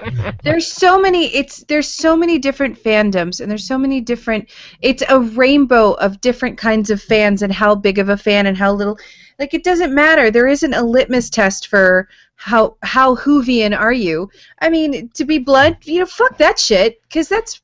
I think it's awesome that you watch the show, that you like the show. Yep. If you didn't name your kids, or if you don't dress up, it doesn't matter. You're into it, and that is cool. So it's been on my mind lately about that whole. Well, you're all I've got to say to that, Im, is you go, girl. I'm 100% behind you there. Awesome. So I'm waiting for someone to come up to me and go, well, you're not a real something. Oh yeah? You just opened a can of worms, Poodle. Oh, oh. By the Ugh. way, Yeah. your signal is sounding beautiful tonight. Well, since I feel like crap, I'm glad the signal sounds good. Can't you can't stop the signal, Scott. I know, Can't stop the signal. We got new internet in our house, and that's part of the solution to my Wi-Fi woes and dropping signals and podcasts. So You got the new internets? I do got the new internet. Are you off dial-up? No, I wasn't. I was never on dial-up. I was on terrible DSL. Oh, So, Poodle. I just came Yeah, no, across one of my old 28.8 modems a couple weeks ago. Antonio wanted to know what's that. Sweet. Christmas on a cracker. Oh my. Well, let's get rolling here because we do have something we're going to be recording after the show. So Awesome. let's get rolling on to our Firefly discussion. Everyone ready to go? Yep. Let's do it. Let's go. Well, welcome to the Sci-Fi Diner podcast. This is our Sci-Fi Rewind, and we have been in the process of rewinding the Firefly episodes, and tonight we are talking Ariel, War Stories, and Trash. And it's going to be an awesome discussion talking about Firefly. I always love talking Firefly. 3 more episodes to go, and then the movie if we opt to do it. And then we'll be through Firefly, and we will have reviewed it, talked about it, and have answered everyone's questions about Firefly forever and ever and ever. Amen. I'm one of your hosts, Scott Herzog. No Good pressure. Good evening. I'm Miles P. McLaughlin. Hi, I'm MC Aero Garcia. And we have a very special guest with us from the Babylon Project podcast. Welcome, Raul. Hi there, guys. Guest, yes. Special, no. Aw, don't say that. You undersell yourself. So if you haven't ever checked out their podcast, the Babylon Project podcast, which of course is talking about Babylon 5. And you released how many episodes now? We have 7 episodes on the show release so far, and a special event episode with the ISN anchor lady, Maggie Egan. Oh, nice. And we have Jim. Go ahead. I was going to say, Jim got the chance to interview her at convention Ozfest just a few weeks ago. That's awesome. We have a special bumper we're going to send your way from Terrell Rothery, who was in one of the Babylon 5 movies. Yep. Ooh. So we'll send that your way when I get it edited down. But well, let's jump in. Let's start talking Firefly here tonight, and we have Ariel, and let's just go around and talk about first impressions of rewatching Ariel and what you thought. Let's start with you. What do you think of Ariel? Ariel's a really neat team up, and it's a surprise team up because it's Simon who comes up with crime instead of Mal or crime coming to them. So it's not only a great way for him to really kind of redeem himself and become. I mean, he's valuable, but the best way he can really thank the crew or his new family is to help them do some crime that will make them some money, and then have access to the tools he needs to save his, blood family, to find out more about what's going on with River Tam. And it's quite a delicious episode. I remember really just kind of getting sucked in, and I don't even think I blinked. It was just the story was told so well and filmed so lovely that it just flows beautifully. Yeah, Raul, your impressions on Ariel? Well, the 3 episodes we're doing tonight are probably 3 of my favorite of the series, and Ariel is really, really high on that list. First of all, yeah, I love the fact that the Doctor's really becoming a part of the crew, partly from, hey, he's getting a good knack for crime, and then clearly the way Mal deals with the situation at the end, Mal certainly considers him a part of the crew. Mm. The other two things I really liked about it, first of all, the River story really starts to unfold. And this is where we first really start to see her coming into her power as she's guiding them through the hospital.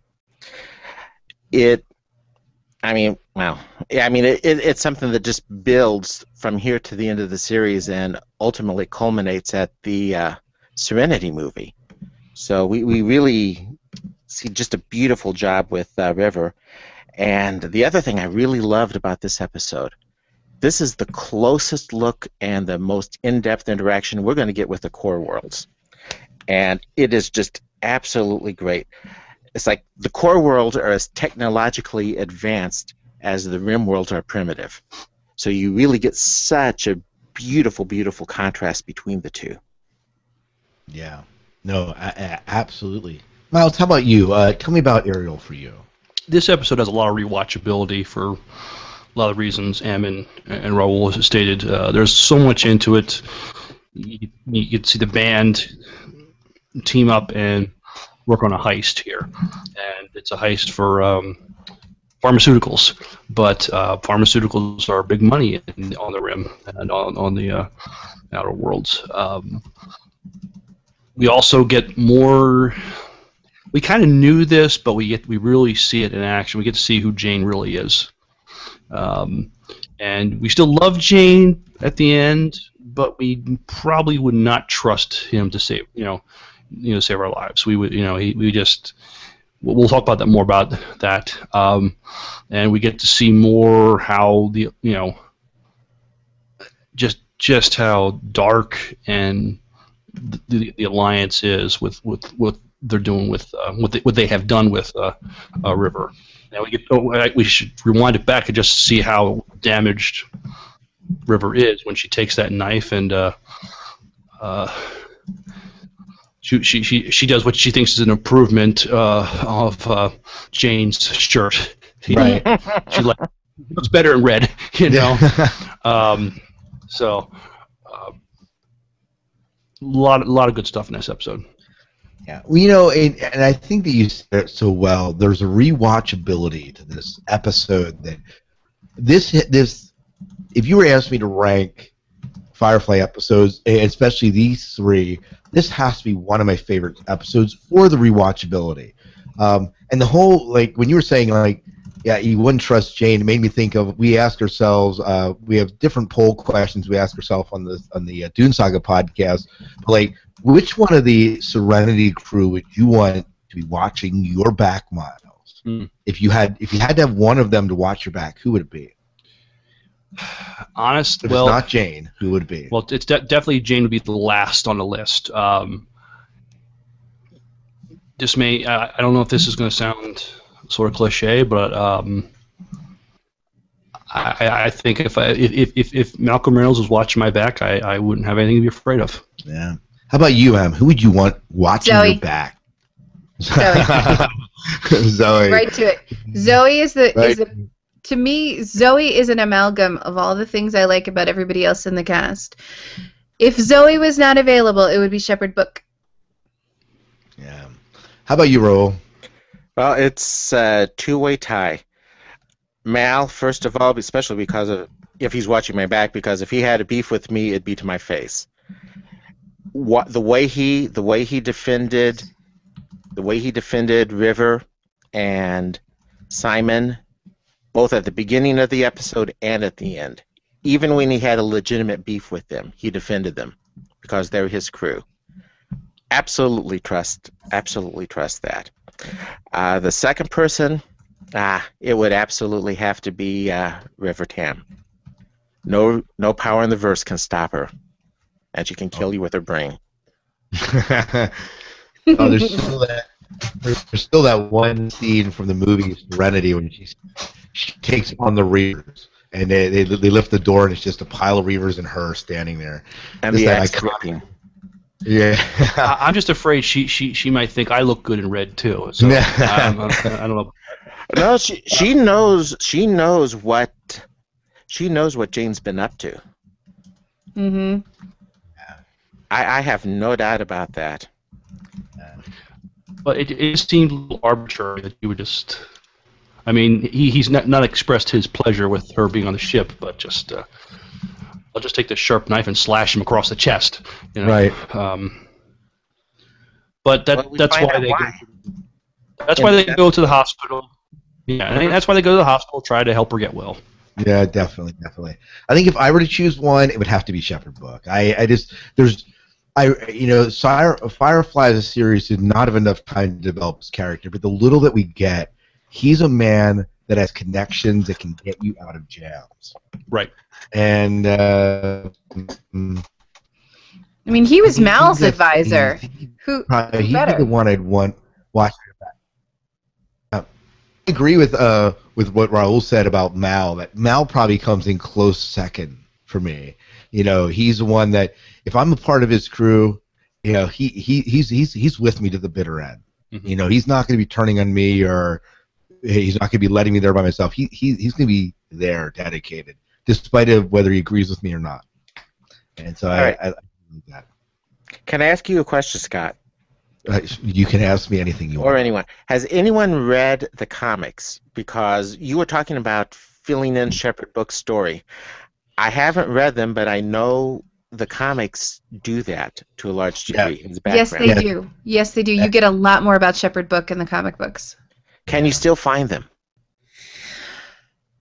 Yes, but you're not paying cover price. Okay. Yeah. So they're I like the didn't- top 5 comics then. Yeah, I didn't pay cover price, so they're on lockdown so that nobody touches them but me. So Em, can I borrow them? No. I'm No. sorry. No, If I fly out, can I read them if you turn the pages? no, they're sealed. They're waiting for autograph opportunities. Oh wow. Oh well, that's awesome. That's awesome. Well, so favorite moments for me, I think that again, like Miles said, this is a very rewatchable episode, and there were just so many classic moments in this episode. Why don't we just run into either notable performances or just moments or quotes that you want to share? Miles, can I pick your brain and have you go first in this? Sure. Memorable quotes. There's one in there where it's a little bit of dialogue between Kaylee and Anara. So, something about the fact, and I have it. Is it the one near the very end? Yeah, about them being dead, but about them coming back. Let me see if I can find. Oh yeah, Anara says, "What's going on here?" And Kaylee says, "Oh, well, let's see. We killed Simon and River, stole a bunch of medicine, and now the captain and Zoe are off. Spring and the others got snatched by the feds. Oh, and here they are now." Yeah, in that very lighthearted, Kaylee That manner. sweet Kaylee kind of way. Yeah. Definitely. Yeah. Em, how about you? A favorite moment or quote that you want to share? I don't really have a particular moment that I like the montage where Kaylee's digging through the trash heap, and she's just kind of complaining about, oh, we have to be here. Ooh, this will be great. And she's shopping and really excited when she finds the bits and bobs, for the ship, and then they find the helicopter-y type transport. That I do like that moment. I don't know if I would call it my favorite. The whole episode's really delicious. It was well told because they're telling you, okay, here's how we're going to do the heist, and as they're explaining it, there's different parts that are kind of flashing to and showing you them how they're doing it. Mm-hmm. Another moment I have is, well, first, Simon is coaching them all on their dialogue, and of course, Jane is having a hard time remembering it all, and then they bring what the hospital thinks are dead bodies, and the admittance the intake person, she says, well, what is this, and she's okay, and then Jane finally memorizes his lines, but it's but then it's who cares. Yeah. How about you, Raul? Oh gosh. Well, the whole what Miles just described absolutely was one of my favorite points. And for me, with what I do in my day job, it really just fits because all of that rehearsal, and works that way. So nothing gets used. But Right. one of my favorite lines was when Mal tells Jane, "Next time you're going to stab me in the back, do it to my face." That end scene with Jane when he has them outside the doors and they're taking off, and you can just tell that Mal is pissed. Right. I don't think Mal knew if he was going to close the airlock until he actually did. Yeah, that's the way it reads. It reads like, man, we might actually lose Jane here. Well, it's interesting. I mean, Jane says just maybe it's a moment of remorse or whatever it is. He just says, "Don't tell him what I did. Make something up," or something. Just that warped sense of honor that Jane has is like, he says he got stupid. The money was too good, but then. He figures, okay, maybe Mal is going to open the doors to the airlock, and he's going to be airlocked. He doesn't want the crew to know. He knows that. I mean, he has no problem doing this, but at the same time, he doesn't want everybody else to know he did it. Yeah, but you could start to see him questioning, did I do the right thing? Just as things progressed along. At least that's how it came to me. Yeah, when I think there's that one part. Let me see if I can find it real quick. There was that one part where they're talking, and it's especially when when Simon's examining River with a neuroimager, and he has a nice explanation, and so they opened up her skull. I'll just read the little dialogue. They opened up her skull. That's a scalpel scar. They opened up her skull and they cut into her brain. Why? And Jane says, why? And Simon says, the only reason to make an incision into someone's brain is to lobotomize them, to go in and remove damaged tissue. Why anyone would cut into a healthy brain is, and Simon's horrified, they did it over and over. They stripped her amygdala, whatever, amygdala, right? Amygdala. Yeah, and Jane says, her what? You know how you get scared or worried or nervous when you don't want to be scared or worried or nervous? You push it to the back of your mind. You try not to think about it. Your amygdala is what lets you do that. It's like a filter, your brain, that keeps your feelings in check. She feels everything. You can't not. It is totally not feel. Yeah, it's just such a for that moment you see Jane really listening and almost understanding River, and from that point on, even though he's kind of set the wheels in motion and he still kind of sells them out a little bit, he's not totally. There's like a little bit of a change in Jane at that point. Right. I wonder if his effort to get them moving early was out of the regret to try and maybe I can get them out before the feds arrive and miss them, and it just didn't work out that way, or if it was intended to get them out early to get them directly to the Fed. And I don't know. I don't remember. It's been a few years since I've heard the commentary, so I don't know if the commentary addresses that or not. I thought when the guy, his contact, was not just going to take into custody River and Simon, he was going to take Jane into custody too. He realized his plan had failed. I didn't think. I mean, he was still going to sell them out. It backfired on him.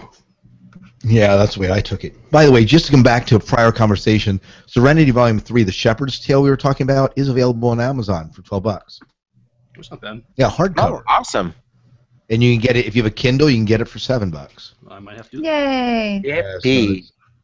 Yeah, so not terribly priced. Maybe if you get a first edition one, it might be a little bit nuts, because this is the second edition of it. So I just want to get the story. Yeah, I know. I saw you care about the story. So what else do we have to say about this episode? This episode was great. It really, again, illustrates the loyalty that Mal has to his crew, and Inara's just kind of there at the beginning and the end, doesn't really play a huge role. Well, does she play a huge role? No, she's more of the plot device. She's the reason why they go to Ariel in the first place. Yeah. And we get that contrast to the core worlds. Yeah. Yeah, exactly. we finally see we see again in a more, we see these guys in action. The guys with the hands of blue. I mean, it's still creepy watching these guys pull out these little wands, and these guys are starting to bleed out the eyes and other orifices. Yeah, that is kind of freaky. Mm-hmm. Yeah, the hands of blue are just plain creepy in general. Yeah, The little brain melty thing that they do is.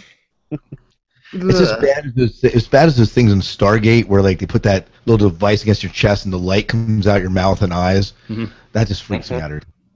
So, these guys are just in 3-piece suits with these blue rubber gloves, but man, they are freaky.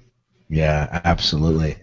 Anything else we need to say about this episode before we move on to one of the other episodes?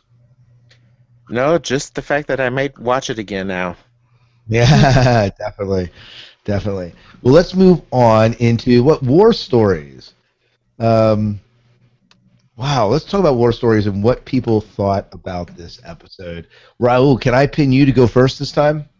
Oh my. Well, it does address some of the shall we say tension between Mal and Zoe and Wash that's been building through the season. I mean, we see that from the very beginning. Wow,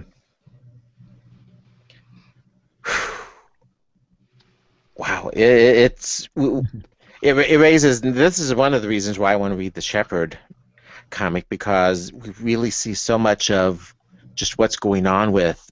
Well, we see so many questions, at least, of what's going on with the Shepherd book. I mean, okay, the guy's supposed to be a preacher, but he's hip shooting out kneecaps.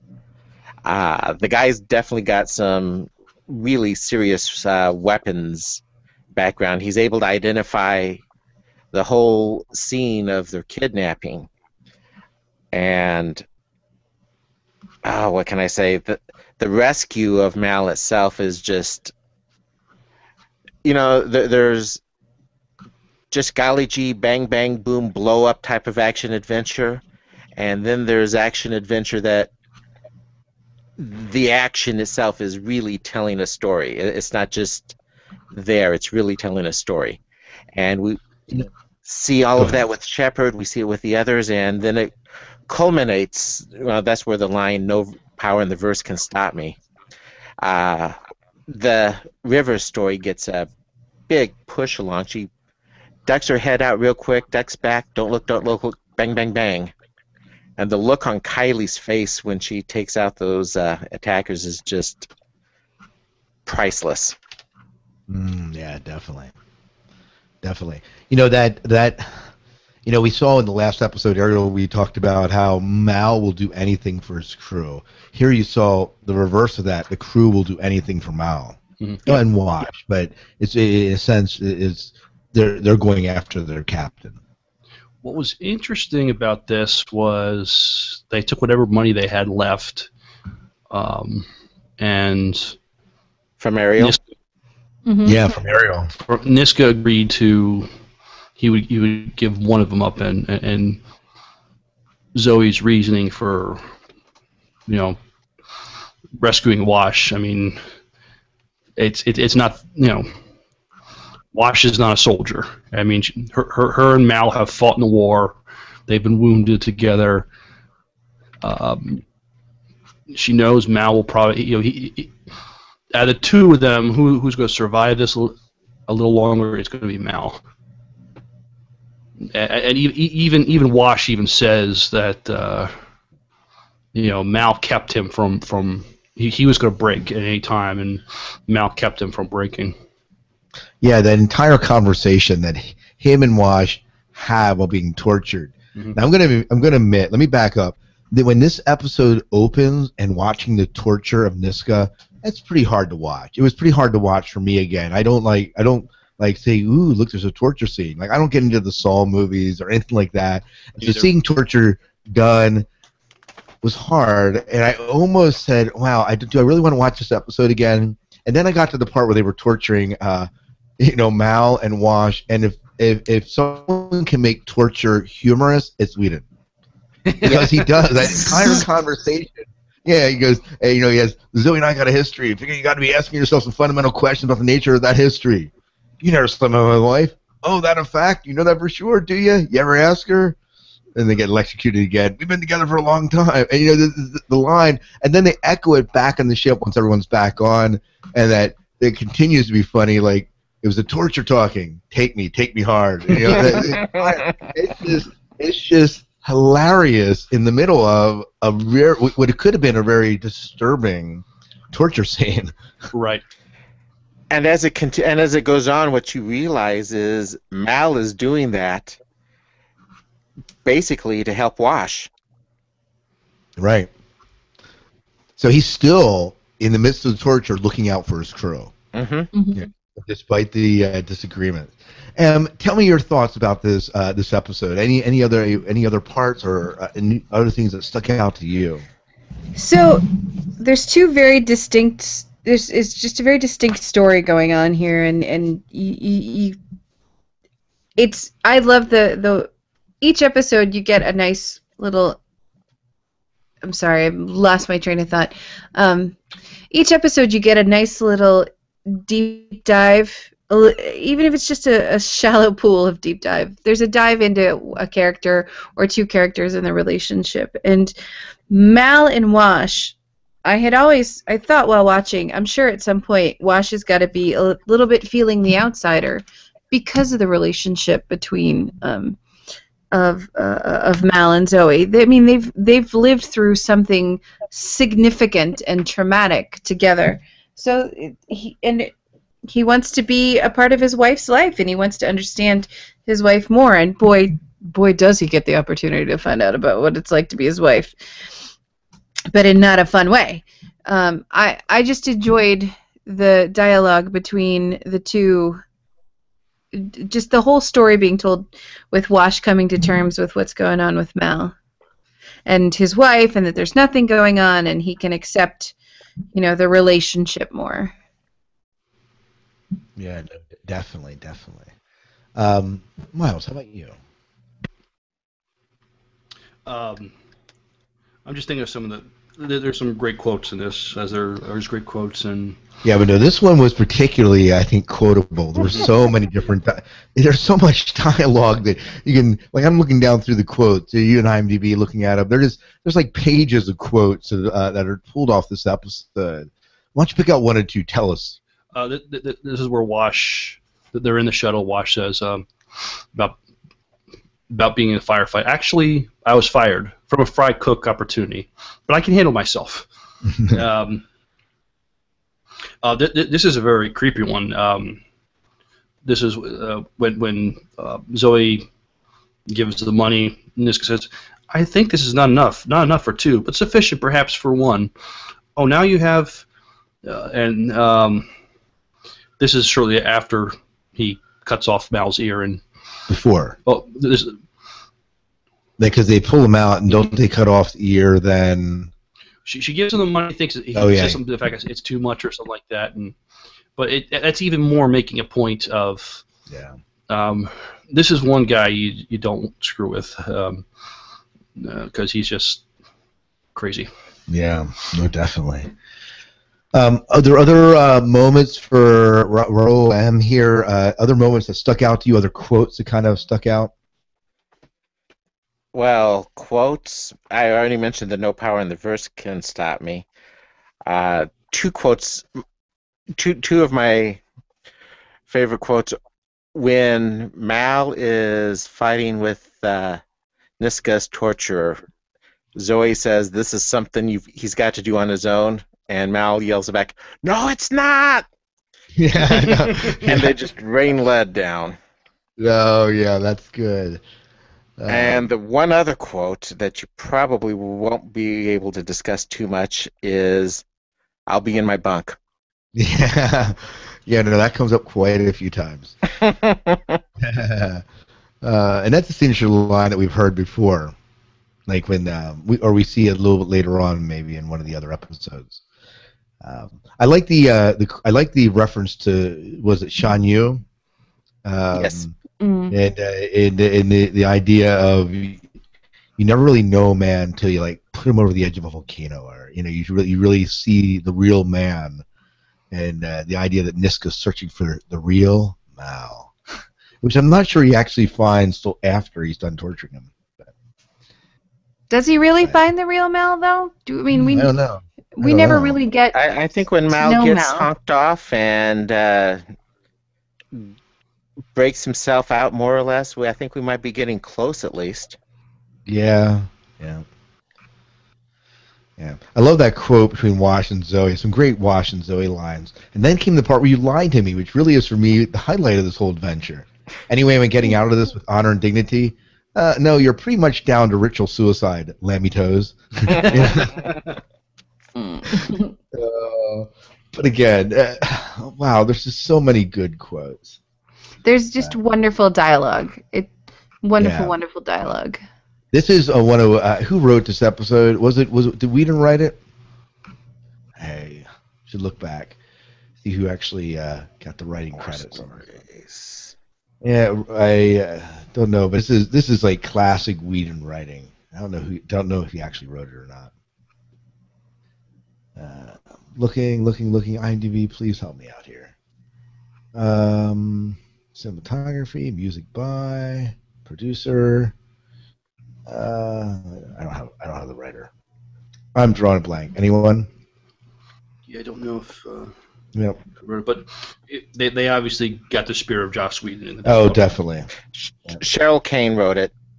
Oh, well, yeah. Writing credits: Joss Whedon. Directed. Yep, Cheryl Kane. So Cheryl Kane did a great job writing these characters, and I'm sure Joss Whedon put his stamp of approval on it. But it definitely just delivers, hands down. And Niska, wow, he is just creepy. Yeah, and why Mal? I mean, it seems like either he escaped or Mal decided to kill him at the end. But I'm thinking, this is a guy that needs to go. Well, if he would have killed him, we couldn't have had him onto the Firefly game that's coming out. That's true. He is in the Firefly game that's coming out. Yeah, it was already planned. He was going to be around. So yes, that's right. Do we see him in... Go ahead. I was going to say, Niska is one of two recurring characters in particular, that I really would have loved to see developed over multiple seasons. Yeah. Because you knew he would absolutely have to be back. Yeah. No, I agree. Yeah. M. Rowe, Miles, anything else to say about this episode? This episode continues to be solid Firefly. It doesn't have a lot of rewatchability because of the torture scenes, but when I do watch it, though, it's still great to watch, though. I think the dialogue for me makes it rewatchable. It's the dialogue, but if I'm not watching it and just listening to it, I think it's some good dialogue. Oh, there is one thing I have. One thing I do like is when they spring Mal out of there, but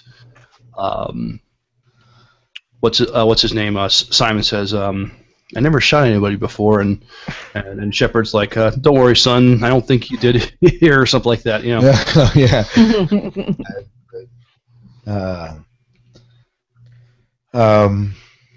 I thought it was interesting. This is just a little bit of trivia. Alan Tudyk pointed out that despite the way Zoe and Wash are constantly portrayed with Zoe being taller than him, Alan is in fact taller than Gina Torres. He's 6 foot and she's 5'10". So it was the way they filmed it, or the boots, or whatever. They probably threw her up on an apple box. Yeah. And one other bit of trivia, two other bits of trivia. In the opening scene where Simon and Book are discussing the operations performed on River, Simon is looking at a computer display of River's brain. The text that scans past underneath the brain module is lines of JavaScript code from a web page. And one other one that this is probably alludes to something that Raul said, but the long Chinese phrase "Wash angrily yells at Zoe on the bridge" translates roughly as "shove all the planets in the universe up my butt." He actually doesn't say butt, but it's pretty close. So. Nice. So if you ever want to know how to say it, just listen to the episode. You'll learn how to actually say that phrase. But why don't we move on into trash? Let's hit trash here tonight. So who didn't start yet? Em, did you start? We have you I start. did. You did. Miles, why don't you go Miles first start. here? Miles, why don't you go ahead? Okay. Tell me about Trash. Well, we get it's for such for a show that only had 13 episodes. We got to see some characters come back again, which was great, and we get to see Saffron come back, and Yay. we find out she is back to her old tricks. She ends up marrying one of another. I don't know what to say. Acquaintance of Mal's, I guess so. But it's just a great scene. Talks about, I got married again, and his wife, she comes out and they're pointing guns at each other, and the guy's like, "Why are you pointing a gun at my wife?" He goes, "It's not your wife, it's my wife." It's Yeah, it was. Definitely, it was good to see her back, and she made that one of those initial episodes we watched, and she again, her duplicity is what makes this episode. But I would say that's probably the best fight scene in the series. yeah, and I would agree. I would agree. I love. She's a great character. She's and all three of her. Yosaf Bridge. She's because this is that's when he calls her Yosaf Bridge, isn't it? Isn't this the episode where Mal calls him? Yes. Yep, it is. It is. I love the tags in IMDb. They have the tags: neck brace, injection, revenge, male rear nudity. Because I guess, because it's kind of funny. You kind of see him left out in the desert there, nude. And why don't you go ahead and tell us what watching this episode again? How did it resonate with you? What did you like about this episode? How did it hold together? It's another nice team up of well orchestrated crime, like Ariel and like Train Job. I like the character of Yosaf Bridge. I think because she's got so many layers to her and so many identities, it's neat to see her like that. It's not one of my favorites. I find it a little bit boring. But as Firefly shows go, none of them are truly boring, but compared to the other ones, it's not my favorite. Not that it's bad, but just it's not one of those ones that I can watch over and over and over again. I got a question for you. So the guy that at the very beginning, where they kind of run into Saffron, right, is Monty Reynolds, the guy's name. Mm-hmm. Is that supposed to be a relative of Malcolm Reynolds? Nope. We don't know. They just served together in the war. Damn it, devil woman! I shaved my beard for you. I think I got that right. You got it. It is. Damn it, Bridget, damn me to Hades, you broke my heart in a million pieces, you made me love you, and then I shaved my beard for you, devil woman. Yeah, this is great. What's funny is, so last night I had a couple of friends over to play the Firefly board game with the new expansion pack, and one of my friends was playing Monty and made that he said that line, and it's funny, ha ha ha. And then when he looks at the card for that particular character in the game, the flavor text is exactly that. I shaved my beard for you, devil woman.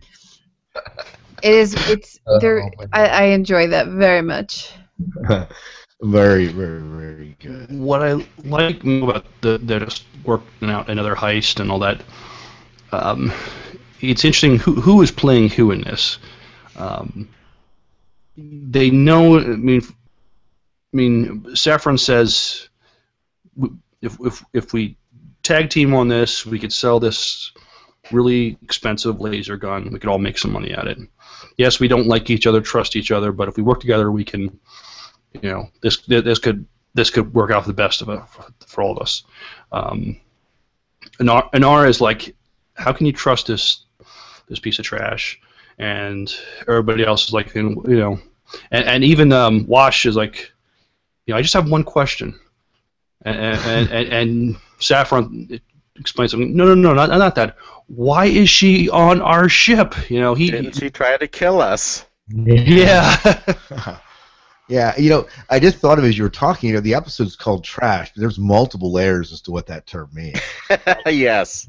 This is really Saffron's trash, and Mhm. just the obviously literally they're trash or just yeah, It has multiple meanings. yeah, it does. But Raul, Miles, how about what you you? were saying? Oh, go ahead. No, I was going to say I was going to give you the floor here to talk a little bit. Oh, well, Miles just hit one of the points. The ending, the way it ended, that twist in the ending is really what made it puts it in one of my favorite episode lists. Uh, that I'm thinking I'm waiting the whole episode, especially when they started out with Mal sitting on the rock. Yep, that went well. And actually, at the end of the day, the truth is, yes, it did go well. But that the twist with Inara waiting there, just sort of as the final backup, is like, oh, so yeah, now we know who was playing who. It was just it was a fun episode. It was definitely just in a way it was a basic caper, criminal caper type show, but I loved seeing Saffron, Bridget, uh, well, Yolanda. That's the question. How many Mal asked that? How many husbands does she have? Right. It would have been a character that's the other character I would have really loved to see come back and see developed. Well, there was three And of those husbands on the show. Mhm.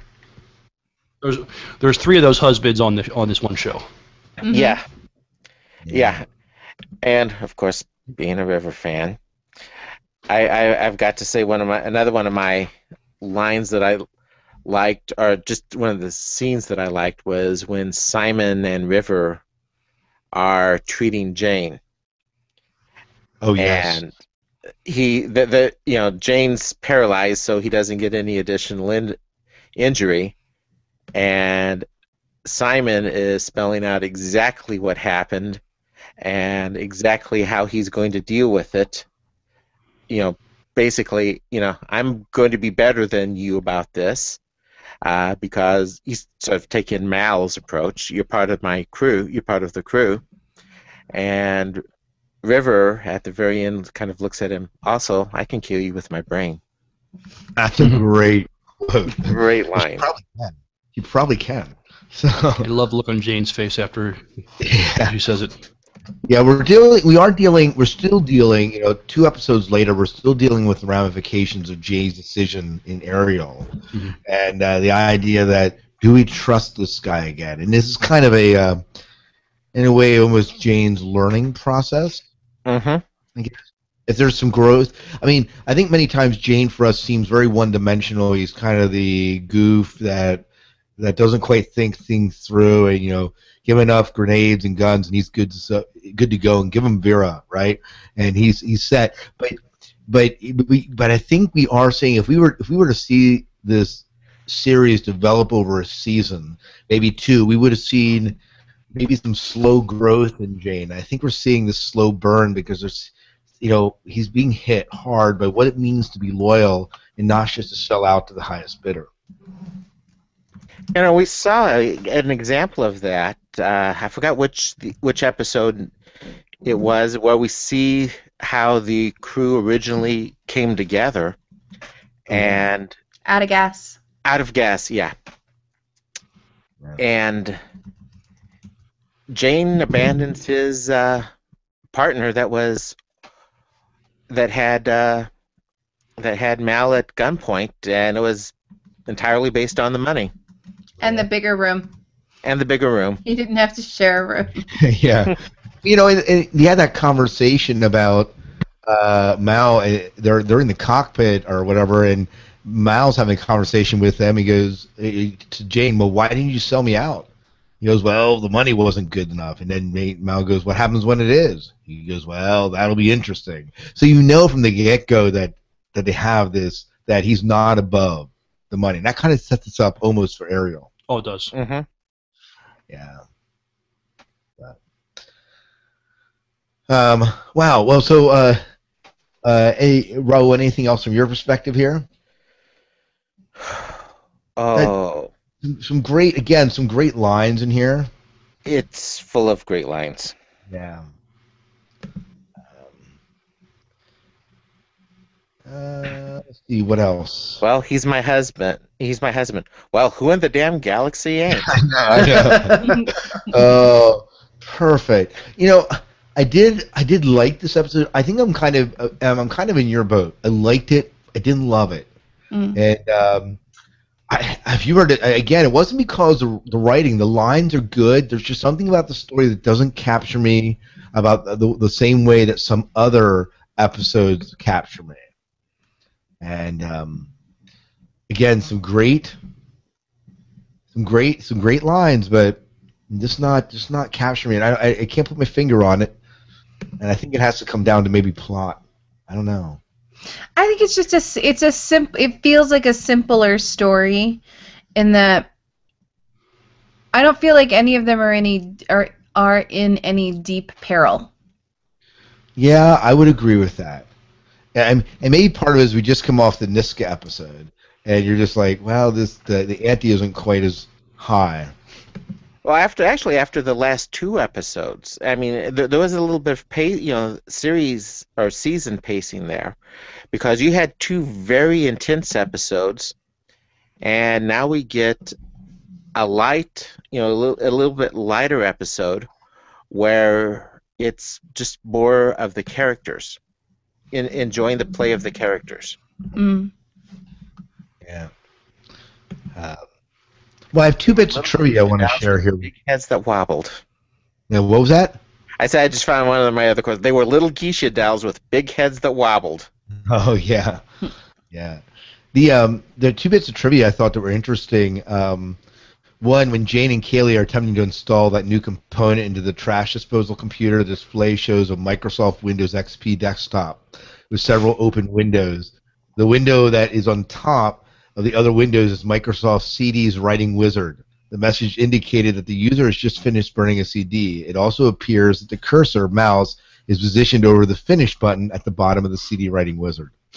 So, and then the other one is, and this I thought was interesting because this really does play into a future episode. I believe it's one that didn't air, and that is the spaceship that's seen near the floating island. The spaceship belongs to the bounty hunter Jubal Early, who later appears in Objects in Space when he sneaks aboard Serenity. So it kind of shows that he's pursuing them, I guess. That would make sense. Well, we'll see that ship again. Yeah, absolutely. Mm-hmm. Not that episode. But, other lines, other things about this episode, I think we kind of have talked about it. I love Inara, by the way, when Inara pulls one over and Saffron. That was great. You never play. It was absolute relish on Inara's part. Oh yeah. Yeah. Well, I mean, she's telling them they're all idiots for trusting her, but it's like she's in the whole thing. It's who's playing who here. Yeah. Mm-hmm. Mm. Yeah. Well, wow. This that about does it. Let's go quickly, and if you were to rank these episodes in order as far as what is your favorite episode, and what is your second, and what is your third, how would you rank these? Miles, let's start with you. Ariel would be number one. Probably More Stories would be two, and then Trash would be three. Yeah. Okay. Em, how about for you? As same. So as we've discussed them, Ariel, then War Stories, and then Trash. Mm. And Raul? We're going to make it 3 for 3. It's definitely Ariel by a long shot, War Stories, and Trash. Yeah. I am mixed on War Stories and Ariel. They would certainly be... Trash definitely is my least favorite. I'm mixed because there's just something about... Well, I hate the torture in that episode, and I don't think it's quite as rewatchable. It has, I think, better dialogue, and there's just some great stuff that's delivered in War Stories that you just don't get in Ariel. So I'm kind of mixed. Kind of mixed on it. I mean, it shouldn't. If you take that out and see it as not it's it's predominant because it's vile and horrible, but it without that it wouldn't really be telling the story all that well. Right. Yeah. Yeah, but I think that the episodes, again, like I mentioned earlier, are paired because you have, in one sense, Mal doing anything for his crew, and then in the other sense, the crew doing anything for Mal, and that seems to be repeated even in future episodes. We'll see. So, well, any final thoughts on these 3 episodes before we wrap up the show, Miles? This was fun watching these again, and I'm sure I'll have fun later on watching them again. It's the show as a whole has just a lot of tremendous rewatchability. Yeah, definitely. Raul, how about you? How was it watching these 3 episodes again? Any final thoughts? It's always a blast to rewatch these. I had just rewatched the entire series about 2.5 months ago, actually. And then I rewatched again to make my original notes. And then we had to postpone this particular show, so I got, basically, it's like, oh, good, I get to watch them again. So I got to rewatch them again. And, of course, my wife insisted on staying up and watching them with me as well. And one thing I would say is, and I've said, there's only a few series that I will say this about.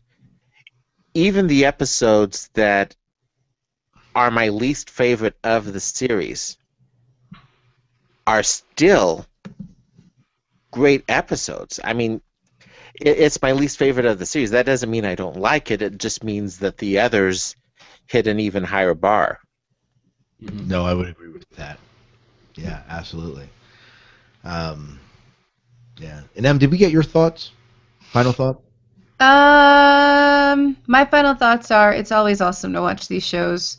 Yeah, definitely. It's a wonderful it's a wonderful form of escapism. And then I continue enjoying the game by playing Firefly, the board game made by, I think it's Gale Force 9.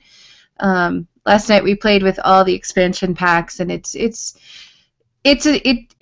frustratingly rich game that reminds me of how frustratingly rich that universe is. Thank you, Colin, for pointing that out.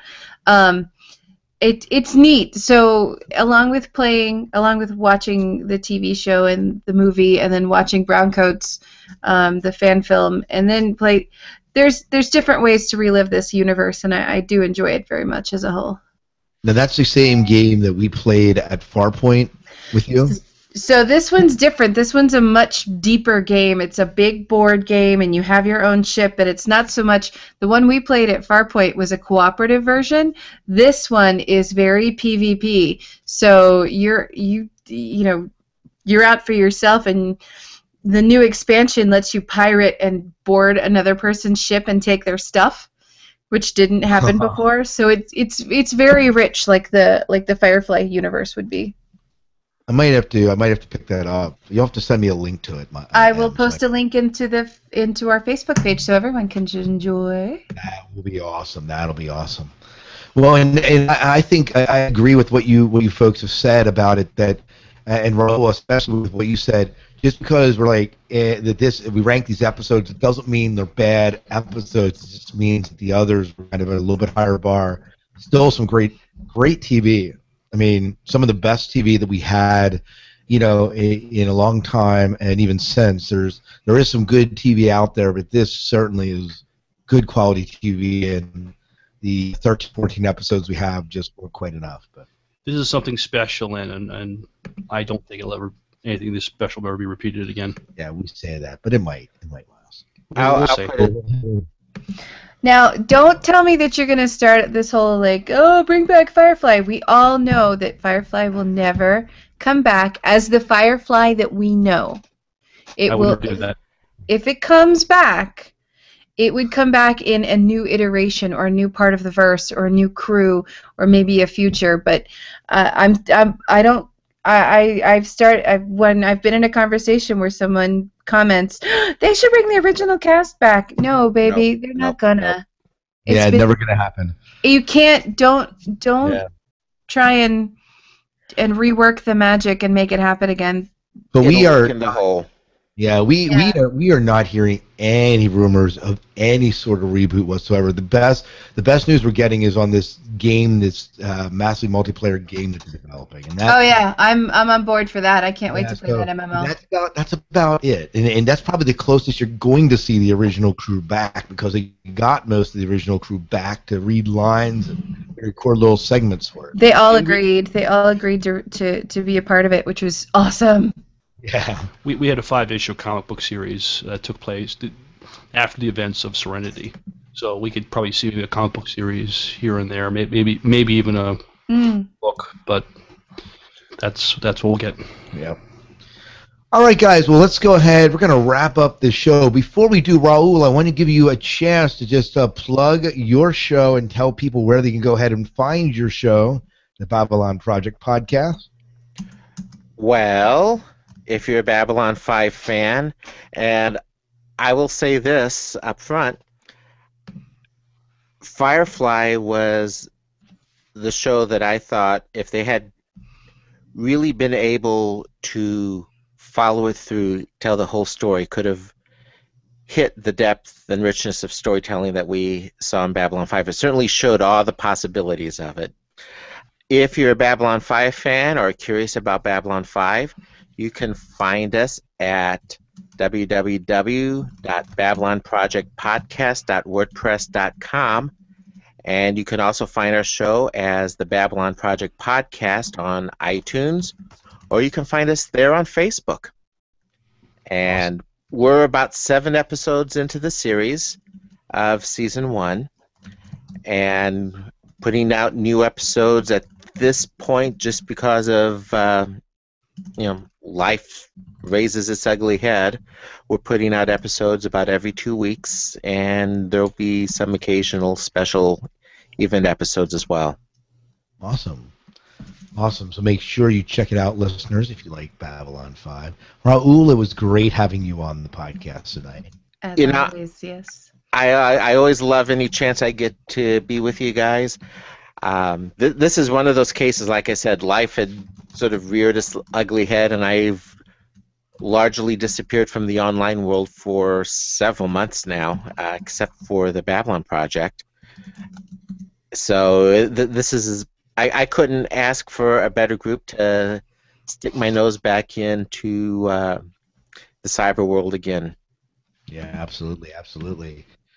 Well, it's about time for us as a Sci-Fi Diner crew to wrap up this episode. So, Miles, why don't you take us out? Before we do, next month we will be doing the final 3 episodes, and they are again, which ones? It's Heart of Gold, it's Objects in Space, and what's the third one I'm missing? The Message. The Message. It's The Message, then Heart of Gold, then Objects in Space. Yeah, so in that order, right? Yep. So we'll be watching them, but they're the final 3 episodes that we have yet to watch, and then we'll probably do the movie, and that'll be it. That'll do it for Firefly for us. So it will have been a good ride. Oh yeah. All right, Miles, why don't you take us out? All right. Till next time. Good night and good luck. We will see ya. Do your dailies. Waiting for that long pause there. Sorry. No, I am actually trying to hold back what crackers I could consume. So I'm actually going to be done for tonight. I need to get to bed. Nope, that's fine. Hey, Raul, really appreciate you joining us. I hope you feel better. I hope so too. I have a 100-miler on Sunday. Oh, yeah, that's right. Good luck with that. I'm glad you raised the money, by the way. I am too. I actually, while we were recording, I hit 2,500. That is awesome. And I will be in your neck of the woods, as a matter of fact, because it's in Hershey. Okay. You're not too. You're like at 45 minutes away from there, aren't you? Yeah, not bad at all. Really? In fact, yeah, it's not. It is pretty close. Because if I'm driving up Friday morning to go to Easton to go to the Crayola factory. And then I'm still hunting for a hotel for that night near Hershey. And then I stay with. Is your race Saturday? Sunday. Sunday. So I hang out. I go to the hotel. I can't remember what hotel we're staying at. I hang out with the team Saturday and Sunday, but Friday I was going to drive up just to goof off on my own. Oh, very good. Well, if you need a place to stay on Friday, I might be able to hook you up. I mean, you won't be. You can. I'm not sure our bed and breakfast is open then, but I can certainly put you up for a night. Aw, that's very We're, sweet. we're about 45 minutes away from. Okay, So. I will let you know. That's a very sweet offer. Yeah. So if you don't find anything, let me know, and I will try to hook you up. So. You're the best. All right, I'm going to bed. Yeah. Good night, everyone. Night, Raul. Good night, Em. Have a great one. You Get too. well. Yeah. We'll see. Yeah. We'll see you, Raul. Thank you for joining us. Hey, Raul's good. Good. I had a blast. Anytime. If you want me back for either of the other two, just let me know. I will do that. Hey, thanks a lot, man. Thanks a lot. Bye-bye. Bye. So how'd you tell the other guys to contact us? He didn't have Skype. He downloaded Skype. I'll email him. We've been emailing each other back and We forth. can do Skype. Okay. Well, that's gonna be easier. All right, chat room. Thank you for joining us. We are going to be logging out. We have one interview to do, but the person doing it is more comfortable with Skype, so we're just gonna hang up the chat room and move over to Skype for that. But we do appreciate you joining us.